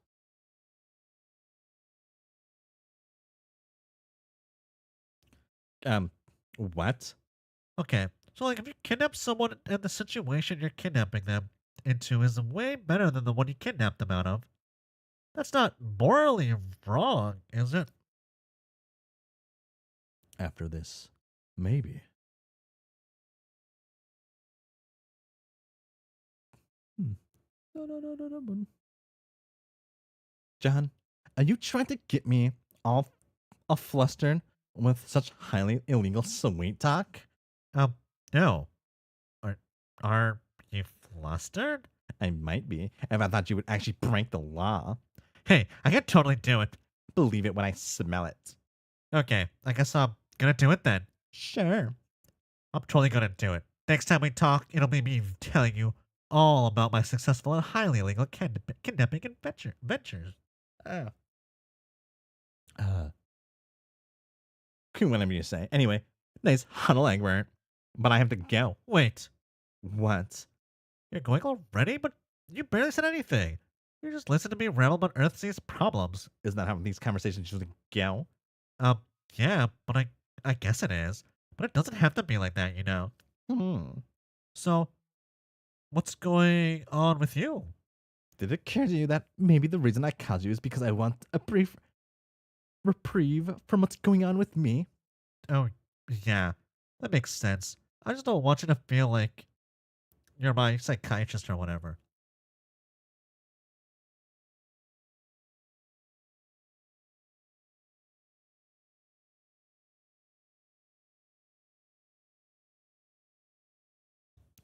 Ah, that was weird. Ah. Hmm. Oh. Hmm. That's cute. Don't worry about me, John. If you were bugging me, I'd just stop texting. Well, cool. If I'm not bugging you, then can I ask a favor? It's certainly within your power to ask me for a favor. I can't promise to fulfill it. Uh, I now feel even dumber for what I'm about to ask. I don't know if I even want to do it. No. Out with it, Edberg. Fine. I'll do it. Whatever it is. Just so you cease the maddening nerd boy insecurity. Oh, okay, okay. Can you take a selfie What? and send it to me? Oh my god, I probably sound so creepy right now. Hey, don't laugh. Look, it's just that after all the talking we've done over the years, you're pretty important to me, Terezi. And with everything getting so weird, I've been getting scared lately. So, so in case things go shit over here, or things go to shit wherever you are, I just want to make sure I have something to remember you by. Oh. So, will you do it? Teresi doesn't answer, which is what John was expecting. He frowns and pockets his phone, blinking at the sudden brightness above him. The sky is ripped open in a dozen places, spilling ghosts and razor shards of unreality. John shields his face against the neon glare and scans the park for his family. Roxy and Calliope usually come and listen to Gamzee preach, and John's long since grown tired of trying to talk them out of it. The best he can do at this point is tag along to make sure that young Harry Anderson isn't hearing all this utter nonsense without the tempering influence of his skeptical father.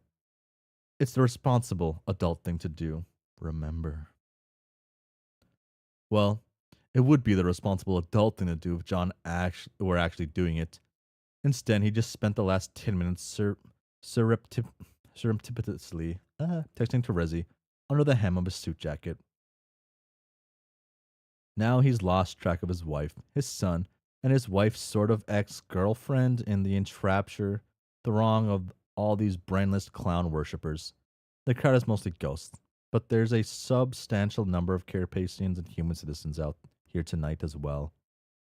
Straining to get a good look at the newly redeemed acolytes. John's eyes wander towards the center of the crowd's focus. Looks like a conversion is taking place right now. Now we welcome into the dope arms of motherfucking Mother Redemption, this lowly penitent who's all kind of sorry about his past deeds. Oh, Aridin. Oh, I wasn't expecting that. Oh, yeah, I'm very redeemed. Wait, oh, yeah, I am very redeemed. How do I even have Aridin talk? For fairy? Oh, wow. They got both of them. Oh, yeah. Oh, yeah, I'm very. I guess it is March. Fuck. Oh,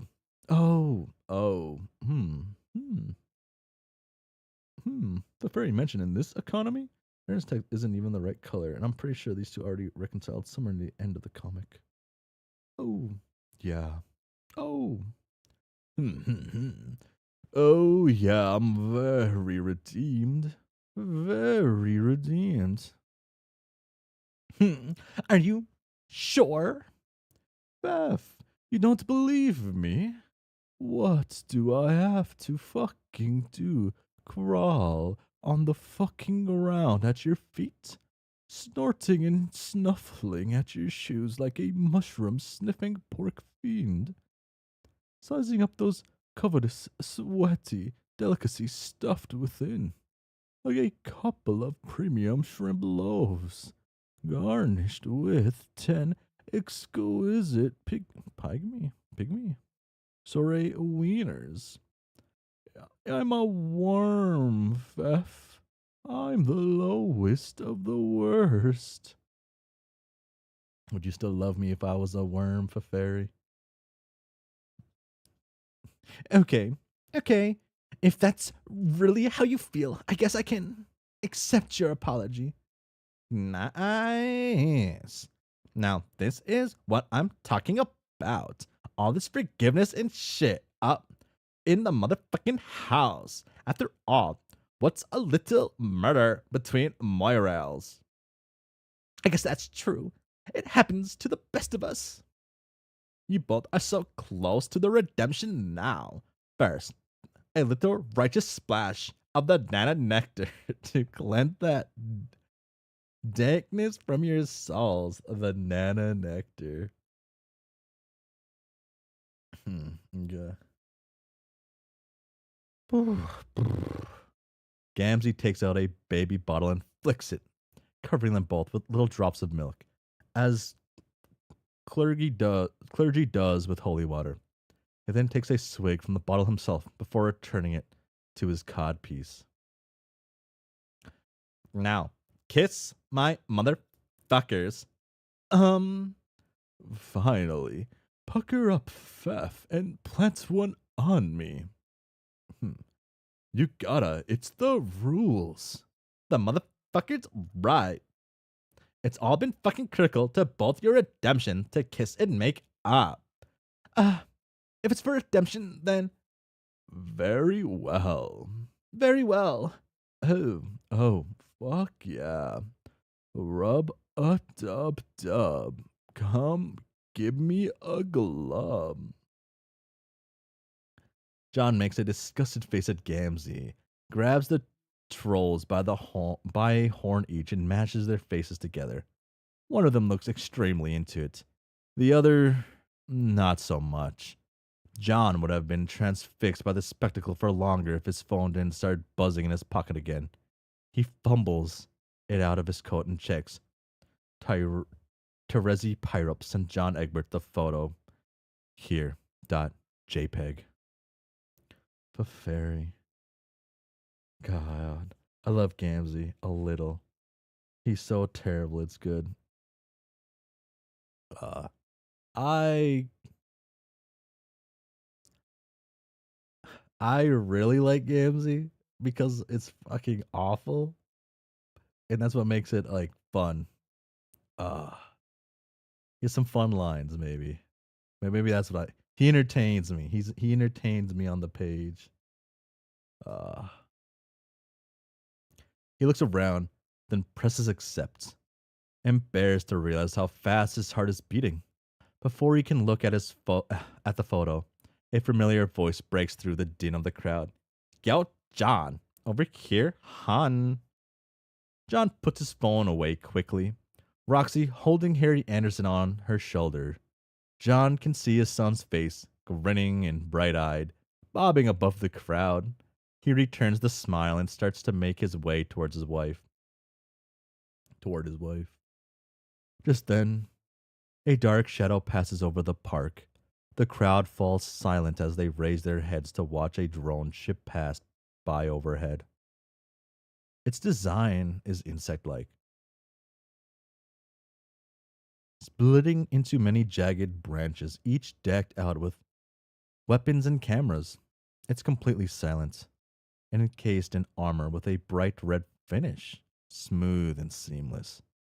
It's often cited by Jane as the crown jewel of Crocker Corp's various military contracts with the government.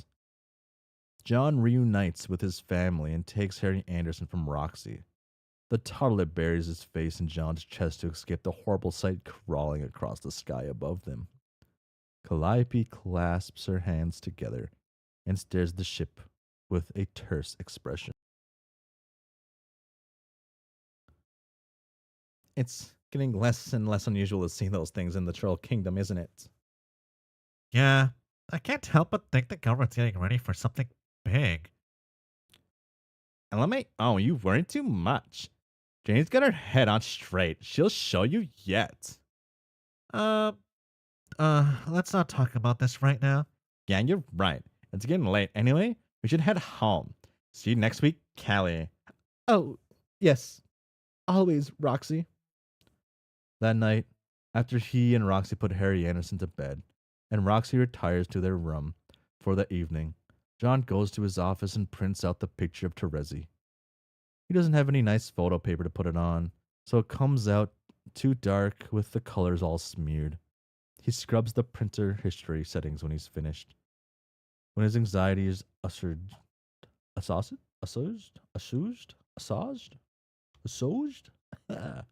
Ba-ba-ba-ba-ba-da-da-dum. Osage. Osaged. Okay. Massaged. Massaged. Massaged. Yeah. He flops down in the spinny chair at the center of the room and studies the picture. Terezi doesn't look that much different from how he remembers her. A little more worn, maybe thinner and older and more tired. But it's her. She's smiling and holding up her hand in a cheeky wave that suggests neither a greeting or a farewell. The light from the phone screen is reflected in her glasses. John can't see her eyes. He folds the picture into quarters and slips it into his wallet behind Harry Anderson's baby photo. Then he turns off the lights and goes to bed. Huh. Do I have time for one more page? Yeah, I do. This probably end up being the last page, huh? For the night. Huh.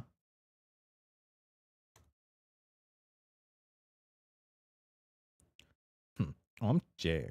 Honey, you ready to go? Yeah, sweetheart, give me a second. John finishes fixing his tie in the bedroom mirror, taking a moment to check the hallway door in the reflection. Roxy hasn't come looking for him, which is good because he's still got a few things to prepare, and he'd rather she didn't see the items he's about to pull out of their closet.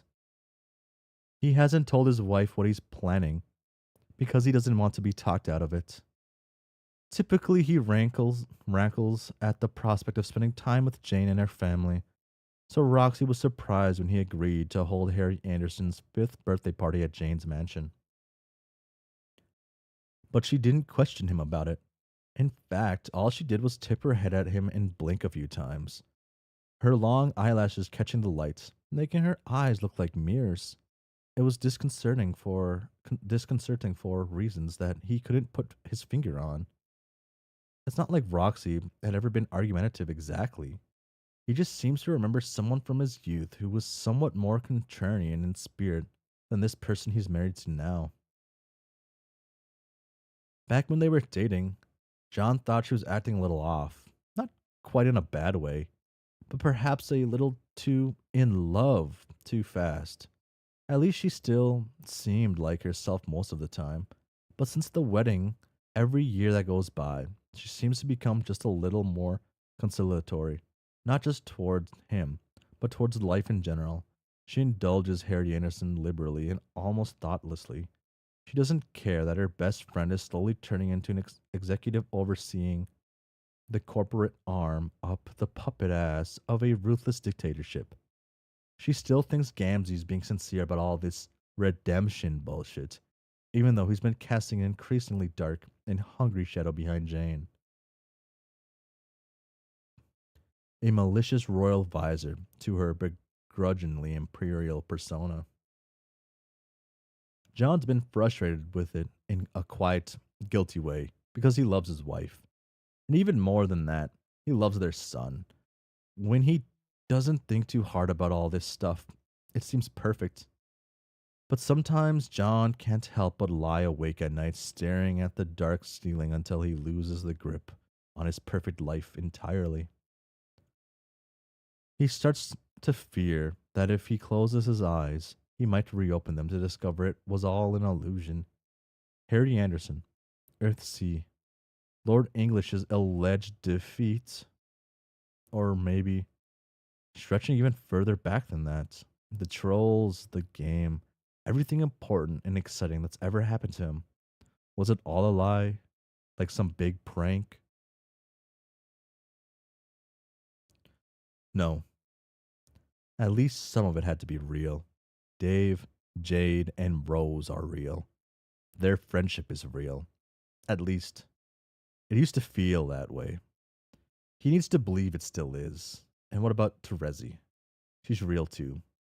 And John's got that picture to prove it, burning a hole in his wallet. Yet he keeps it there, because at least that feels like something. It's the same feeling that makes him do subtle things to push against his wife's placid demeanor. He Never quite tries to start a fight, but at this point, he wouldn't mind having one either. At least it might help reassure him that she's real too. If she doesn't get upset after what he's about to pull today, then John doesn't know what he'll do. He goes to the closet and unhinges the bottom of the drawer where he keeps all of his identical blue ties. In this secret compartment are some tools: graphene wire, a multi tool, screwdriver, molding plaster. John's so focused on finding places in his coat to hide all of these things that he doesn't hear footsteps behind him. Holy shit. Dad, what are you doing? Uh, uh, Dad, what are you doing? What are you doing? John spins around, startled. It's just his kid, though. Already looking uncomfortable in his tweed jacket and knee socks. John kicks the closet door closed. He already has everything he needs, anyways. Just getting your gifts, Harry Anderson. It's your birthday after all. But I already opened all the gifts from you and Mom. Dad, are you telling a fib? Um, John ruffles his son's hair and shoots him one of his patented Egbertian winks. He decides then and there that a good father wouldn't need to keep any secrets from his son. No, a good dad will always let his son in on the joke, no matter how much trouble he might be about to get himself into. Oh, I like this. I like this section. Oh, I like this a lot. Ooh, I like that a lot, actually. For real. First lines of dialogue, yes. This might be my favorite line involving John in a very, very long time. As yeah. Like it's not very long, but I like this line. This paragraph, I guess. I like this. Harry Anderson, don't tell your mother, but we're getting a new addition to the family today.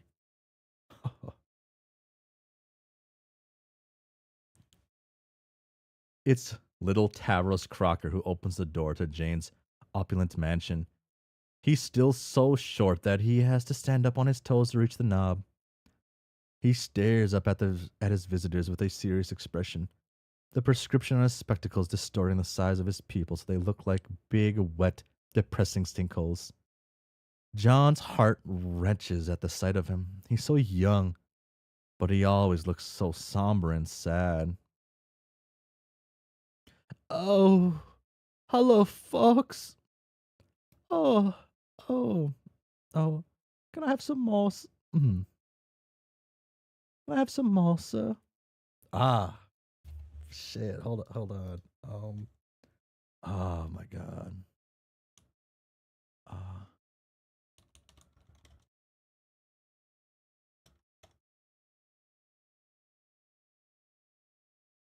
please, sir. I want some more. Please, sir. Please, sir. I want some more. I want some more. Or is it this one? Please, sir. Please, I sir. want some more. I want some more. Hmm. Hmm. Good enough. Good enough. Oh, hello, folks. You're a mite early, don't you think? Nope. You're a Meshley, actually. Dave and Jade materialize behind everyone. He in a pressed red suit, she in a glittering space dress. They're both holding gift wrapped in spare printer paper. Dave adjusts his sunglasses and smirks at Harry Anderson. Uh, hmm. You were exactly 30 seconds and like 68 nanoseconds earlier. Oh.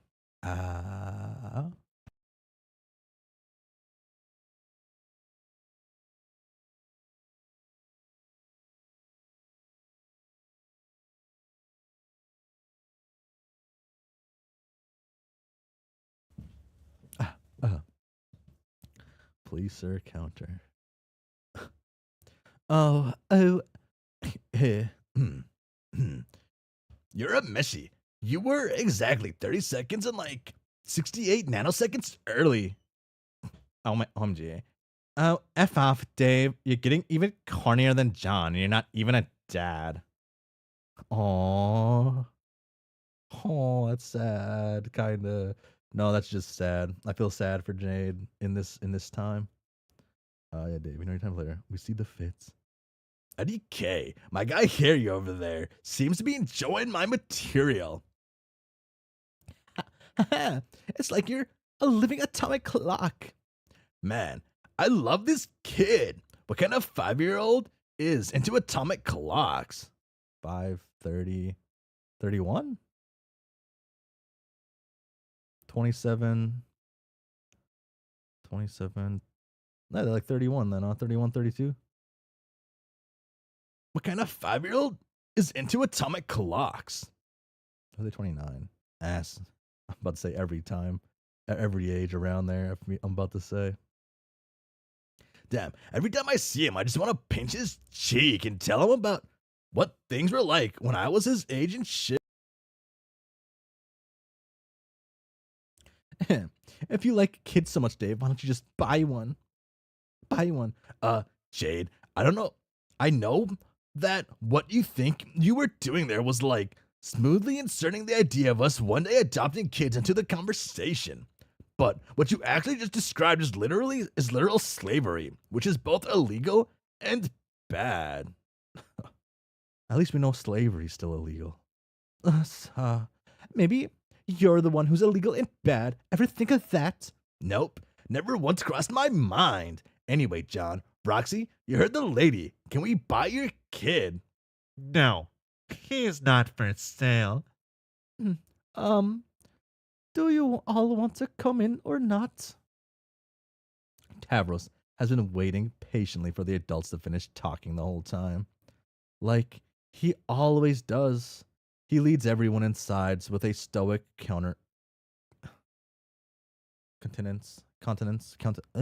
more befitting of a footman than the firstborn son of the planet's wealthiest family. So, where's your mom and dad? Dad. They're still in auspicious counseling with Uncle Gamzee. Oh, woof. Woof is right. Hey, Tevros, is Vriska here? Unfortunately, Harry Anderson, Rose and Kataya aren't on speaking terms with your Aunt Jane and Uncle Jake anymore. Why not? Why not? Roxy sighs loudly through her nose. She hates talking about this shit. Because of the political situation. What's a political situation? Mother has been advising the human government that they should do their best to exclude trolls from the seats of power in all branches of public service, and Aunts Rose and Kanaya don't like it because some of the legislation in the works could delegitimize their marriage. I have no idea what any of that means. Ha ha. Wow. Harry Anderson, you're so John coded. No. Fuck. The adults exchange confused looks. It's more than a little jarring that this 5-year-old kid seems so well educated on the intricacies of xenophobic political policy. But then again, this is Jane's son. They remind themselves. Anyway, why would you want Vriska to be here? Why ruin a nice birthday party? Duh, 'cause she's super fun. She's not fun. She's mean.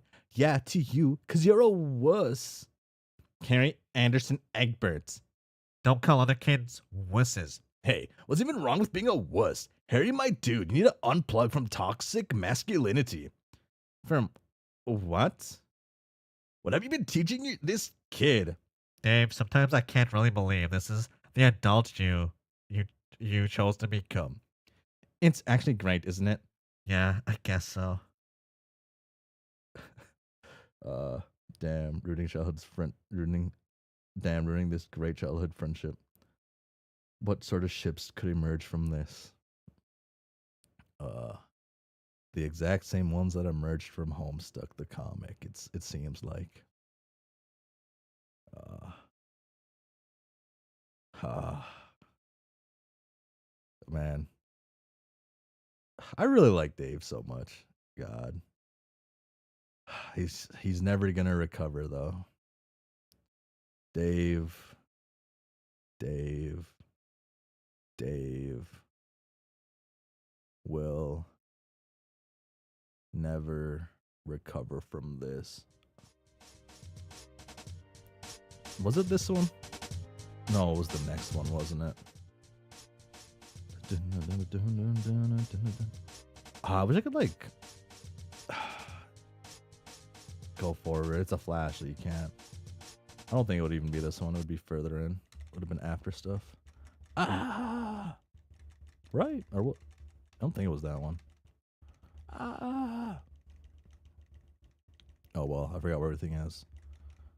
It's when he got clowned on by by his brother with the Cal doll. We're at 14, you think? Dave ruffles Harry Anderson's hair. It's not that Dave is so woke and great with kids, but that really does invite the question of why he and Jay don't have any yet.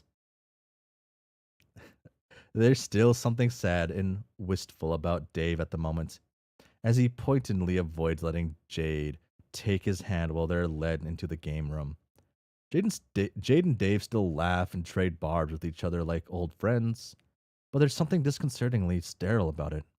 John can't help but think about the last time they were all together like this in Jane's mansion, and the look on Carquette's face when he stormed out of the foyer. Everyone settles down in the game room except Tavros, who stands by the door with his arms folded behind his back as if waiting to be ordered around. Harry Anderson is opening his gifts from Jade and Dave. When a door upstairs slams open so hard it rattles all the crystal glasses arranged on the table. You are such an unbelievable dunce, Jake English. I can't believe that I worked so hard to have to come home to your freckless tomfoolery every day. My goodness, what gives you the right to talk to me that way? Jake's side of the conversation is too far away to hear, but Gamzee's unmistakable mush-mouthed voice floats down the hallway between the sharp edges of Jane's shriek. And you're not even professional in bed anymore. What is even the point of you if... Hey, calm your tits, baby. Silence, clown. That's when there's no therapist qualified to handle group deities. Tavros, I look. You don't think I look. You think a therapist would help at all in this particular situation? Tavros stares at his feet, wearing a strained expression. It's fine. My parents are Kismises after all.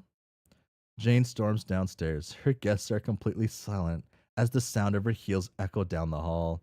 She steps into the room, her face still twisted in rage and disgust.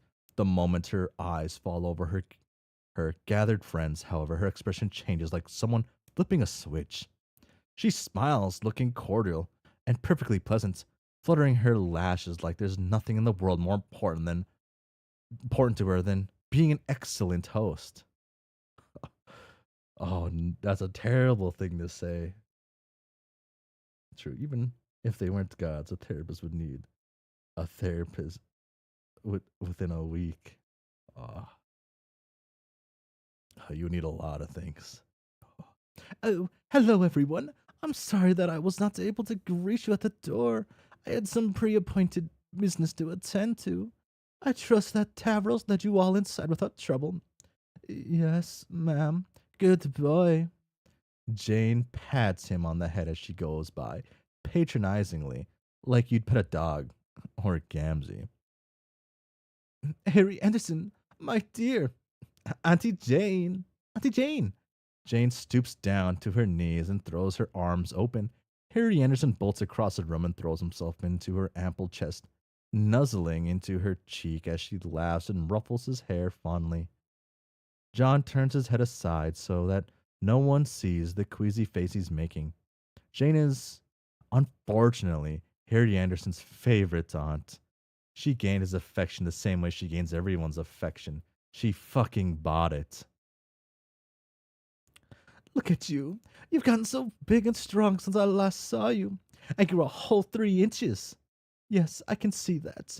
You're going to be quite the strapping young man before we know it. Since it's your first milestone birthday, I've instructed my staff that you are to be spoiled like a little prince today. Right now, they're finishing off your cake. It's a recipe I invented just for you. Gosh, and I've got just your presents all wrapped up too. It's too big to keep in the house, however. So after cake and tea, we'll go see you in the backyard. You're the best, Auntie Jane. Oh no. Jane, please don't tell me you can mission one of those drone thingies for my son. Oh yeah, forget that this family is more complicated than a maze. Referencing Tavros is Harry's uncle, technically.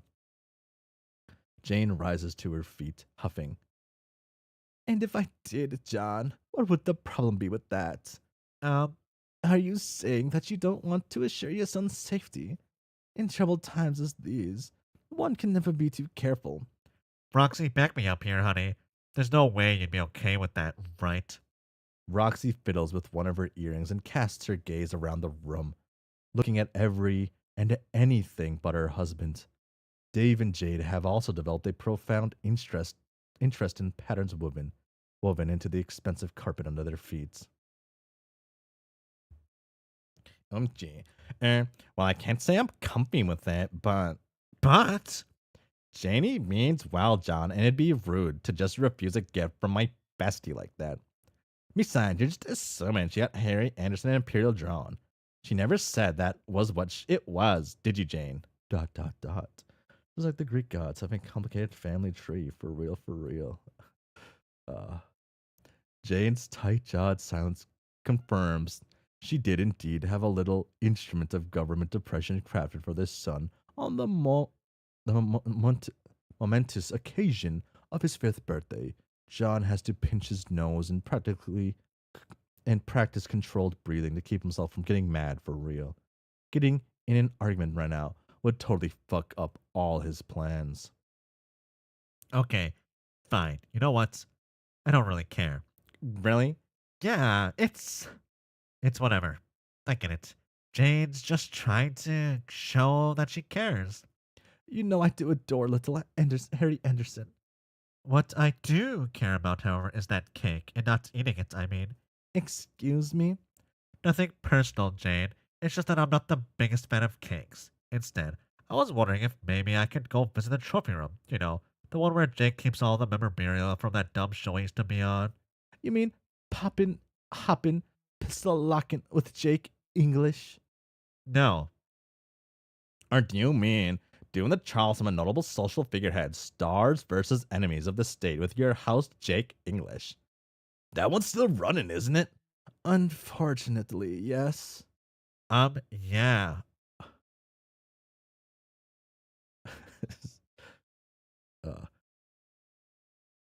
Yeah, that's definitely not the one I was talking about. Oh, you probably mean afternoon gilly gaffy amongst the common folk with your host Jay Gishy Gun McGee. Oh no. Oh god, no, god. These all sound so bad. I mean the one with Dirk. Dude, You mean the classic primetime program, Rumble in the Pumpkin Patch? Yeah, that one. Ew. Why do you want to go? Ew. Why do you want to go look at the stuff from Rumble in the Pumpkin Patch? Why not? I don't know. It just seems kind of morbid with Dirk dead and all, don't you think? Also, that show was really gross. I support Jake in whatever he does, but it was so sweaty. yeah. I don't know. I just feel like it was an important cultural milestone and I missed it all. Being mopey depressed for like 5 years straight. So what do you think, Tavros? Want to show me all about your dad's glory days? Tavros blinks up at John in surprise. Oh, I can take you there, John. No. I mean, no. That's fine. I like some time to get to know my nephew. Or, cousin? Ecto brother? OMG, Dave. I just realized that when we get married, that'll make John and Bro siblings in law. Which is funny since I guess John is technically already your father in law. Ooh, Jade. Ooh, this is good. This is good. Yeah. Yup, that's totally what our friend group needs.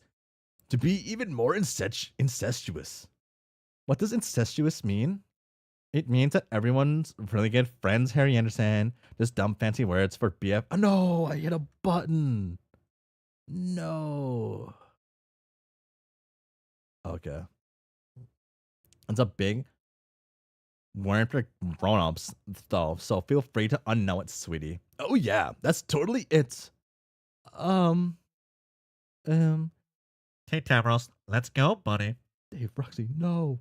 John sets a hand on Tavros's back and pushes him out of the room. When they're upstairs together, far enough away from the party, Tavros wrenches his hands together and asks, Uncle John, what's the real reason we're up here?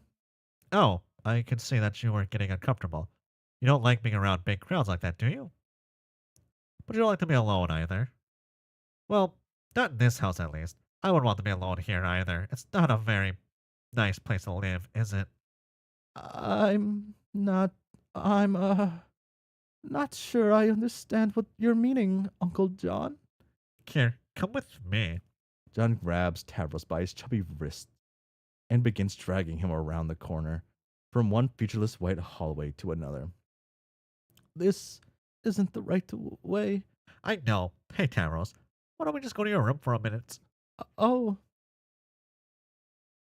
What are you gonna do if he takes that literally and brings it up as a teenager?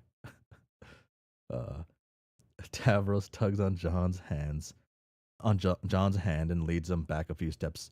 With his free hand, pushes a door open, revealing a large, tidy bedroom. A four-poster bed, perfectly arranged bookshelf, not a single toy out of place or on the floor. The room obviously belongs to a 5-year-old, judging by the colorful wallpaper and irreverent clown-themed bed sheets. But there's nothing in it to suggest individualized expression of developing personality. Tavros sighs, his facial expression unchanging. He looks resigned to life in general, as well as whatever it is he's expecting from this particular situation. Wait, what is he expecting from the situation? Having been led away to a secluded part of the house by an adult, what has he been taught to expect? Tavros? Tavros, is everything okay? Yes, Uncle John, why do you ask? Just seems, I don't know, sad. Please, sir. I feel okay. It is a happy day after all. It's Harry Anderson's birthday. There's good reason to be happy. Yeah, but what about you? Are you actually happy about it? About everything going on here? I suppose. My mother tends to get displeased when I'm unhappy, so. Huh. John walks a little further into the room, inspecting the surroundings. He can hardly find a single fault, not a wrinkle in the sheets, nor a. John looks down. He takes a step back to set his foot on part of the floor he just stepped on. He lifts it again, with some tacky resistance tugging on the sole of his shoe. The floor is sticky here, like the floor of a movie theater. He bends down to touch it and gives it a sniff, just as he thought. Fago. Tavros, does Gamzee come into your room? Possibly. He so often is found to be in so many places. John glances under the bed and sees it. A half-finished bottle of Fago. Fago. Isn't that his Fago there? Oh, my, no. Please, Uncle John. Don't tell my mother. Tell her what? The Fago is mine. My uncle gives it to me sometimes. My mother strictly forbids it, of course. John nervously ponders this response and everything about the boy's life it could be implying. He takes a deep breath and becomes very serious. He places a hand on Tavros' shoulders and looks him directly in the eye. Tavros, listen to me.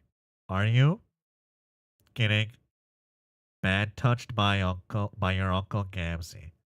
Tavros seems aback by the question, then appears thoughtful. Oh, uh, no, but yes, I can gather how you might draw that conclusion. You can. Why? Please, sir. It just seems like a thing that would eventually happen to me, does it not? Oh. A look of sadness washes over John's face, a sadness deeper than either either kind he could summon for the previous two funerals he attended. What would make you say that? Well, I think for the same reason that you led yourself to wonder, Uncle John. He is a very bad clown uncle, but I think I am not allowed to say or think such a thing Why not? because Uncle Gamzee has undertaken his redemption arc with a spirit of great sincerity, I've been told. So, the truth is, no matter how I may feel about him, Mother tells me that he is not actually bad, and therefore, anything he does cannot truly be considered bad either. Otherwise, we are not respecting his repentance, or the others he has saved. Tavros sighs again. John makes no effort to disguise his look of grave disapproval and sorrow. I don't want you to worry too much, though.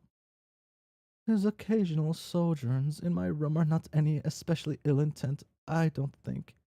He has told me in conference that his intention is to train me. Train you? Yes, in matters of combat, philosophy, life, love.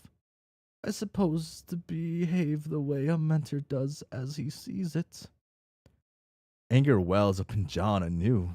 He gets to his feet in a flurry, a literal one. A gust of wind whisks through the room, clattering open the closet door and rustling a perfectly arranged stack of papers off the desk. They flutter through the room like dead leaves caught in an autumn storm. Soon the room is howling with his sustained winds. That's it. Tavros, start packing right now. Packing? Yeah, one bag with some of your clothes, your favorite toys and books. That kind of thing. I don't understand. Tavros, I have to get you out of here. Now. Uh, what? I'm going to take you away so you can live with me, Harry Anderson, and your Aunt Roxy. You wouldn't have to live here anymore. No more being alone all the time. No more weird troll mains or listening to your parents fight. And no more Uncle fucking Gamzee. That does sound jolly good, Uncle John. Then what are you waiting for? Start packing. Well, I would, except that we can't go without tripping security. Mother has taken precaution to make sure I never. Don't worry, kid. I came prepared. John produces his screwdriver and a length of wire from inside the pocket of his suit. We're leaving through that window, one way or another. Oh. John takes in a sharp breath before spitting on his heel and stumbling towards his closet. John catches the ghost of a smile on his face before he turns, and that's all it takes to turn the pounding of his heart from a terrified to thrilled. Yes, what he's about to do will probably send shockwaves through their already fragmented friend group. But Jane's the one who started it. She brought this on herself. John starts opening the window using all the tricks he's memorized from tutorials on the deep web to bypass the security bolt.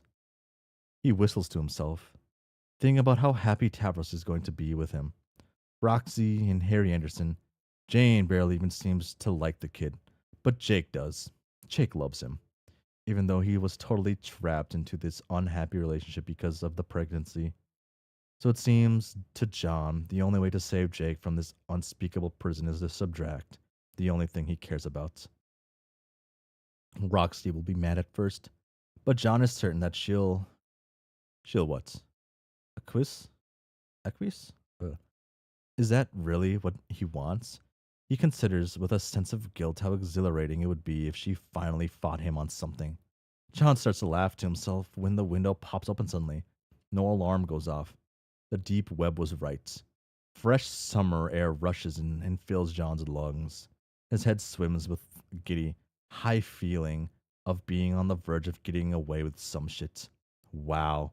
This is why people commit crimes. It feels so good. He can't wait to tell Terezi that he's done something so bold and illegal. He starts laughing louder.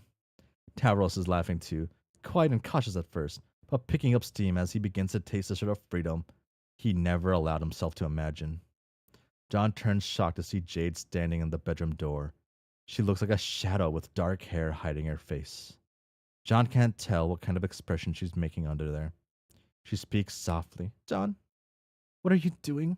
Nothing. Just, fixing this damn broken window is all. She twitches her dog ears and raises her face. Her mouth is a neutral line, but her eyes are burning furiously. I heard everything. The two. The two of them stare at each other for a long time. John isn't sure how he's supposed to read this moment. He used to know Jade better than he knew anyone, but in recent years she's passed him by. Just like the rest of the world, Tafros is cowering in his closet, fiddling with the strap on his backpack. So, what are you going to do? Tell Jane? Jane flinches like she's being hit. She flicks her tail, breaks eye contact. John, I wouldn't do that to you.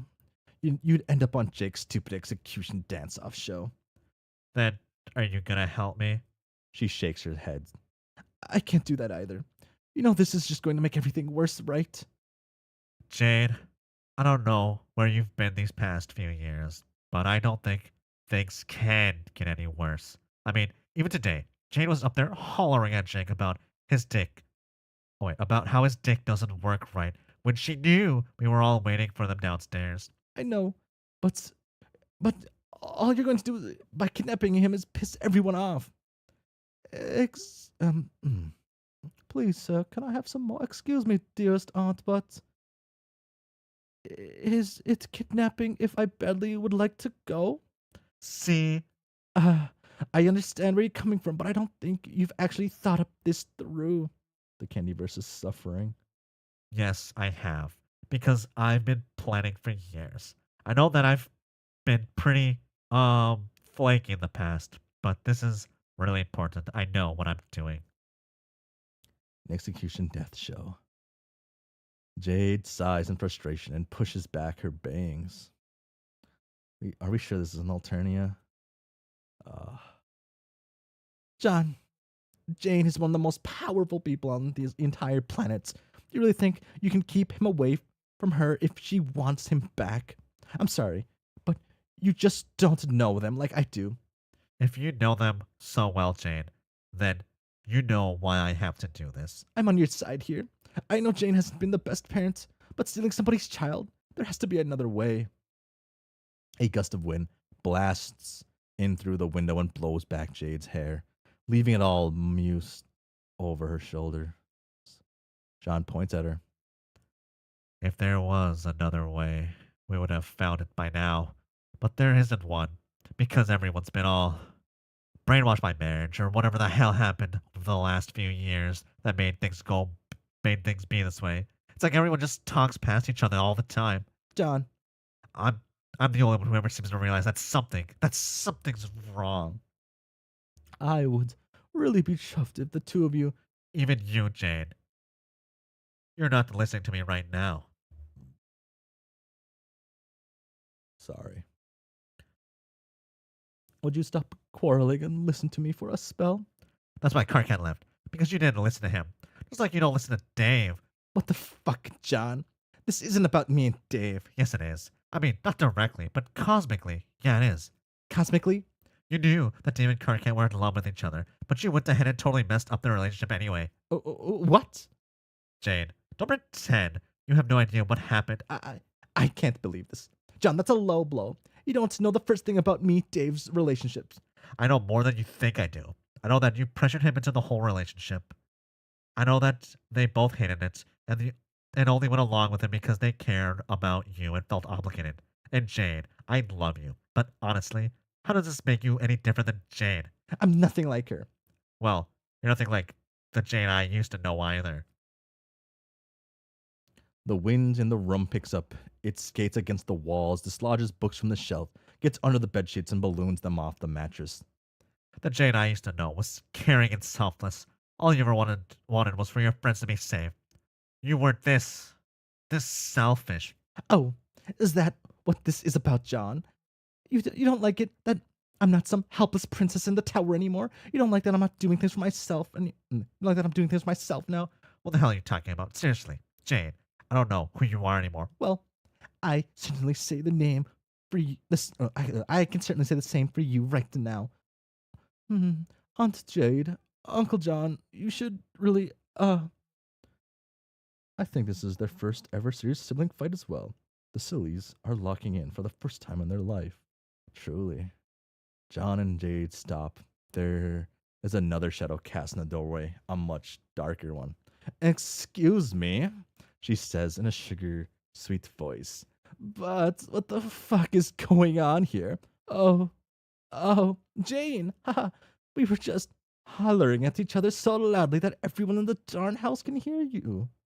Oh, like you're one to talk. John, I know that we have not been as close in recent years as we were in the past, but I would like to think that, at the very least, our familiar relationship would make it so that you felt you could talk to me face to face if you think my methods of parenting is insufficient. Are you sure? Do you really want me? Do you really want to know what I think? Oh no, please, John, illuminate me. Oh, got some good shit. A lash of wind, true. A lash of wind whips from window to door and down the hall in time to meet the rest of the partygoers, including Jake Crocker himself. They've all come upstairs to investigate the noise. Tavros flinches when a book slams against the closet door, 2 inches from his face. What's going on? Oh shit. I don't know, Jane.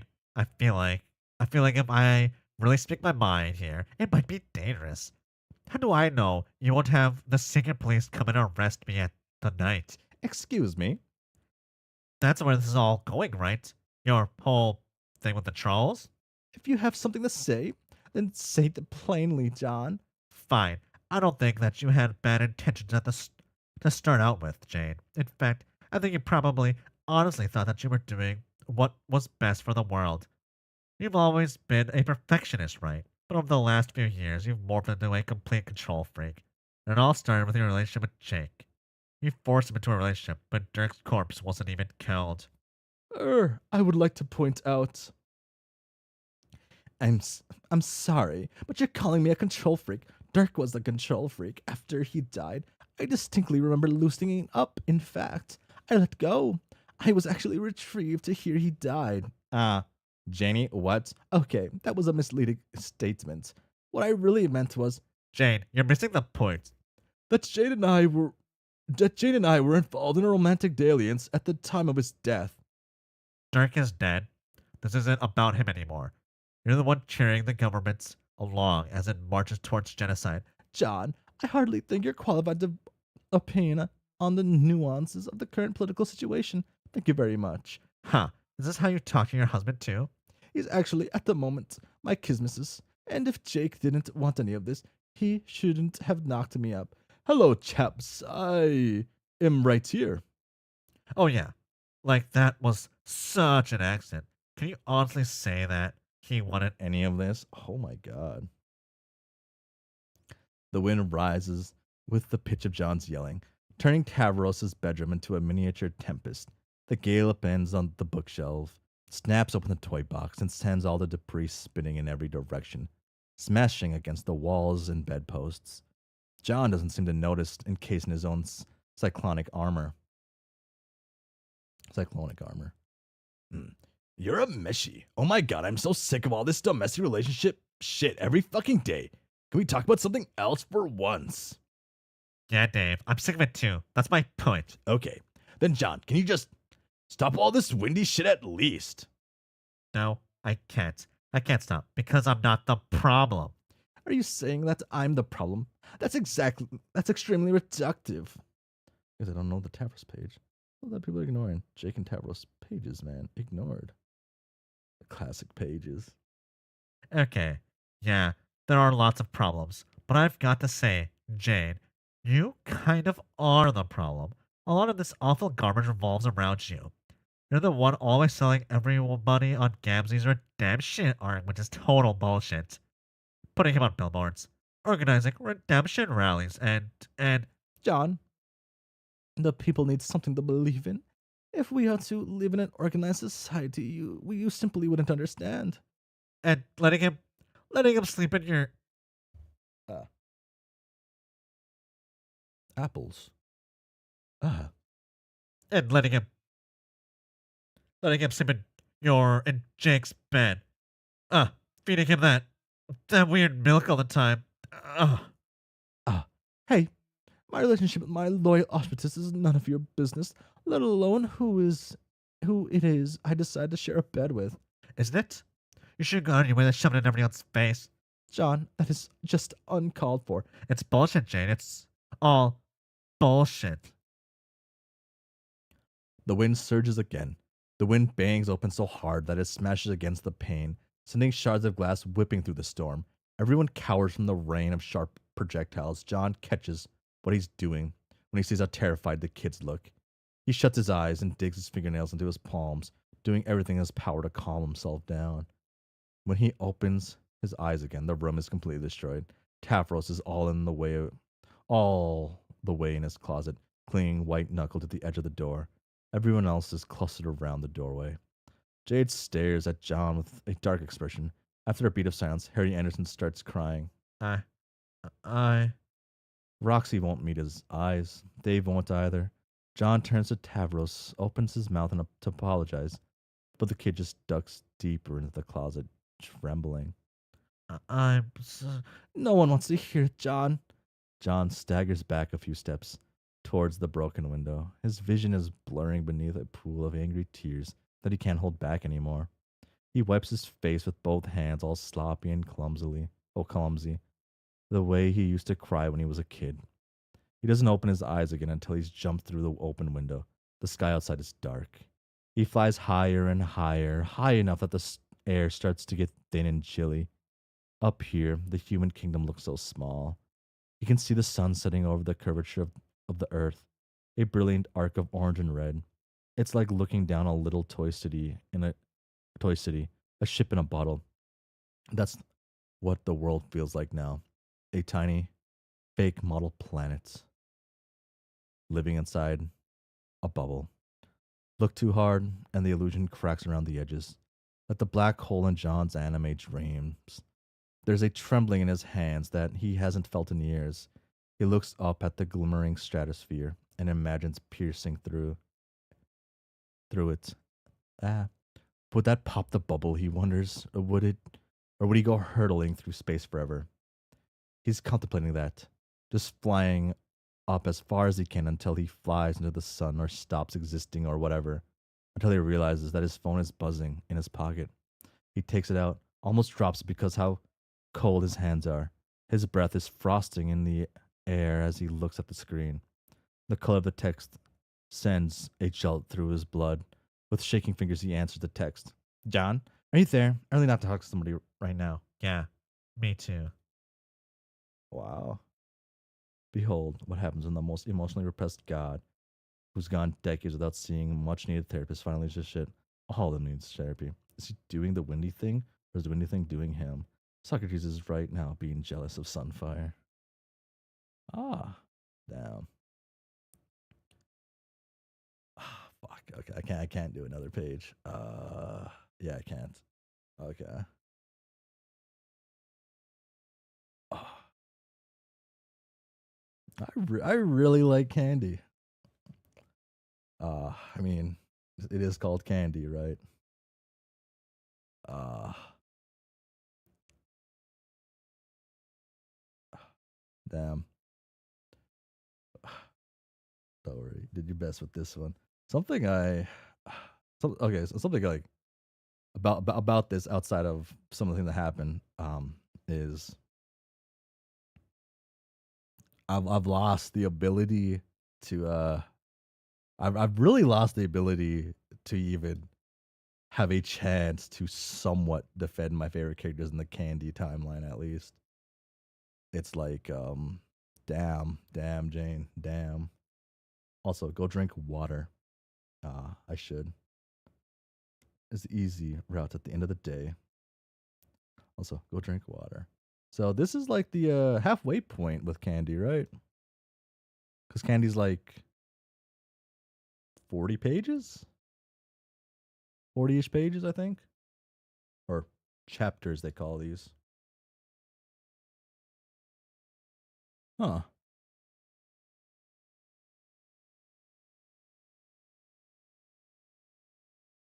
And the sad thing is, for the others, this generally came out of nowhere because John feels so emotionally disconnected from everyone else that he couldn't open up and talk to anyone about this. 40. Okay.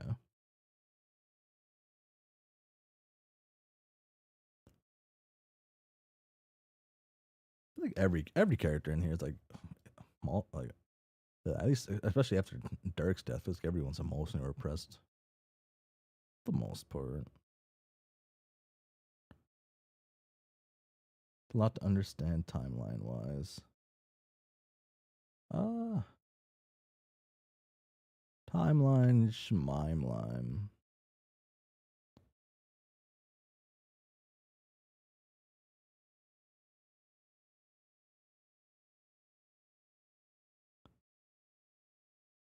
I really like this Tavros kid. Hmm. Hmm.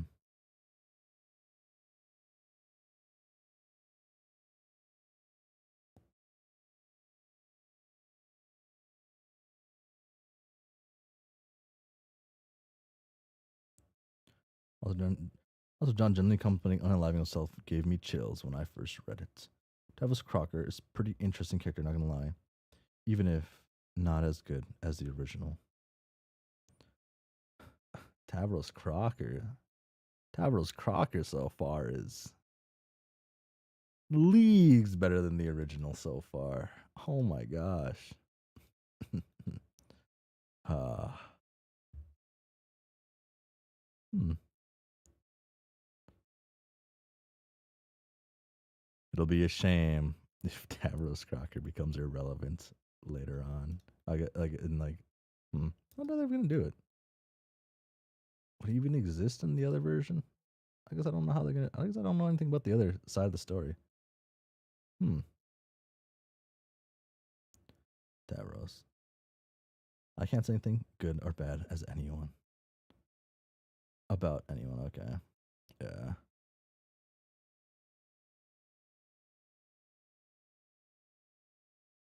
Uh, what?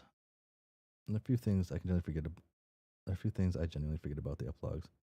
There's just so much text. I only read it once when it came out.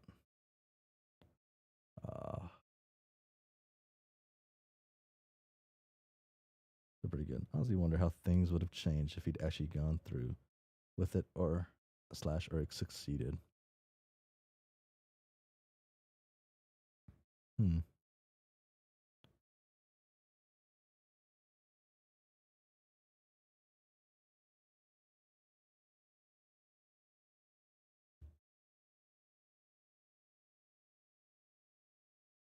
Oh. 2 minutes 36. 2 hours 36. Okay.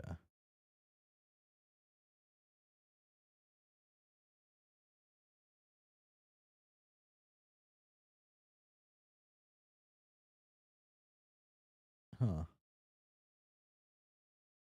I don't think Tavros will be irrelevant because I think the Omega kids are pretty important. There's no sign that these are actually. I mean,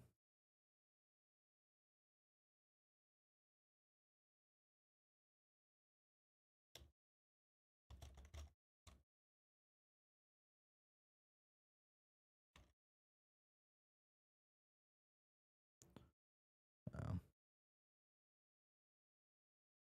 well, Tavros being really because the Omega kids are pretty important. Technically, agreeing with hydration is important. Yes. Sorry, I had to reply to a a message. Okay. I very relevant when Vriska Miriam Land is near them. Trust. I guess. Hmm.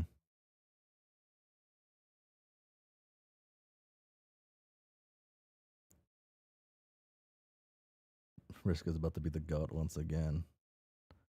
I don't know about that one.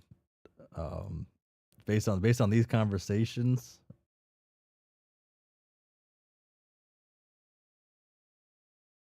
in the very little, I guess she hasn't spoken yet, right? But Tavros might be the goat here. Tavros might be the goat from what I'm seeing. He's he might just be a very specific, not a very specific, a certain archetype I enjoy almost the most to an extent. Uh, hmm.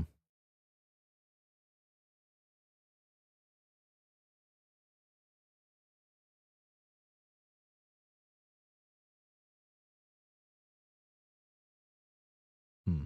Okay. Let's come back to here.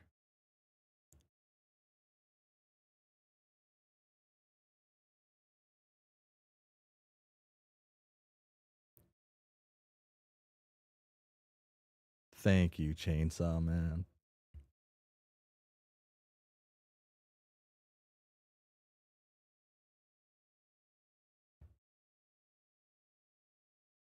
Jane is the archetype you enjoy the most. This Jane specifically.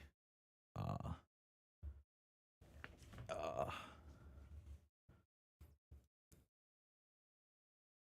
hmm. Okay.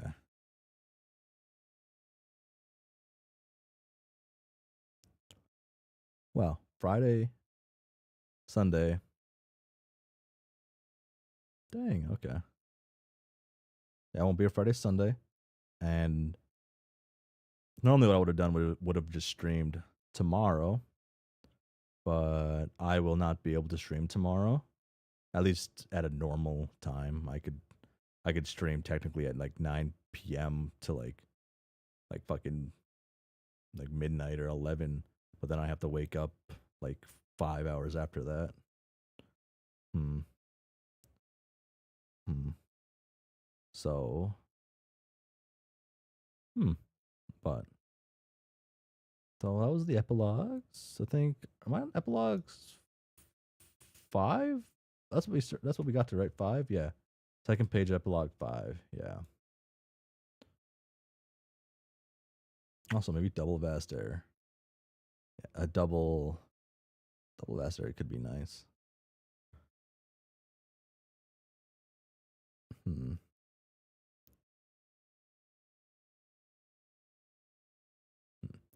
Tuesday next week I will probably read a page of the epilogues on Tuesday next week just because I'll be missing that Sunday. Sunday I'll add another page in, so Tuesday I'll do that Tuesday. So next time seeing the epilogues will be Tuesday.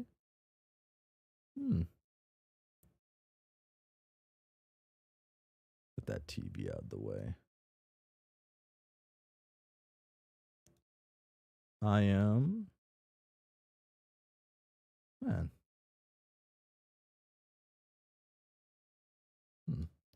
Okay, so like in Homestuck the comic, I felt like I had a better idea of what things could happen with, a slightly better idea. And like one of my ramblings could be correct in certain times or way off, right? But like towards like the middle and the end, I felt like I was getting in the near future what could happen at least. I feel like in like the epilogue, at least Candy, they just throw shit. They just throw shit at you, and it's just everything goes by so quick. But yet it's kind of long at the same time. Hmm.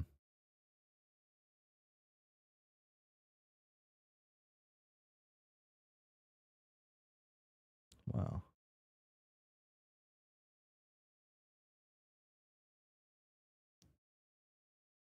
Okay. So, I think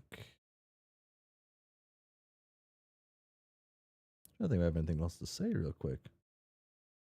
Because of the important thematic reasons. Because of the important thematic reasons.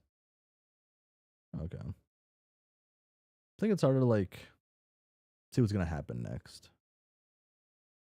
It didn't feel long for me because I'm a speedreader with no self control. Neat, from my understanding, feels more like a regular Homestuck Act 6, really.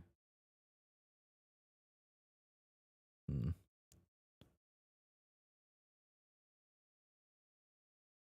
I really like how Candy's doing everything, though, so far.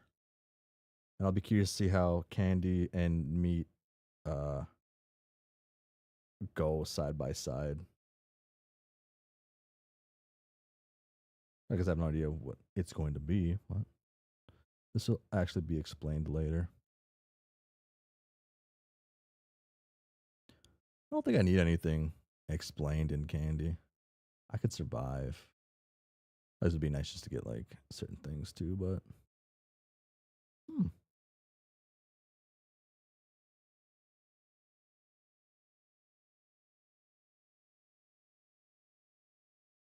okay.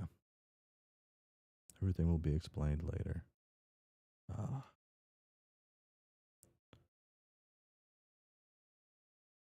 You know, that might just ruin the fun of it a little bit. No. I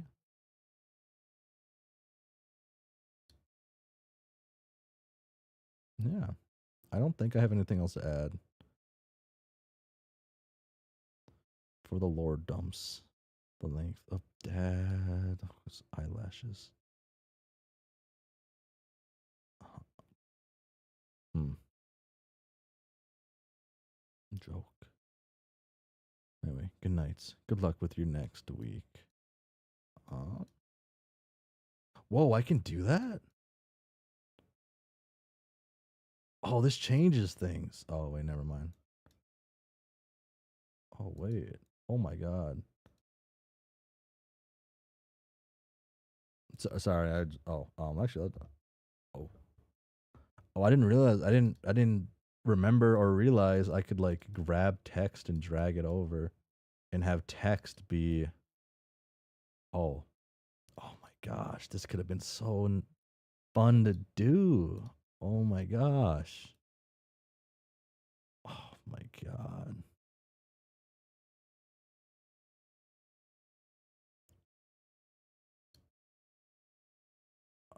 Wow. Wow. Look, it's all my fonts I have. Wow. Love having fonts. Okay. Thank you. I just found that fun. I can pull out fun quotes just to have them stick on the screen. Anything I find intriguing. What? Huh. What? Yeah. This for realsies now. Thanks for like hanging out, seeing me struggle through reading occasionally. And yeah, I'll be back. I'll be back live on Tuesday.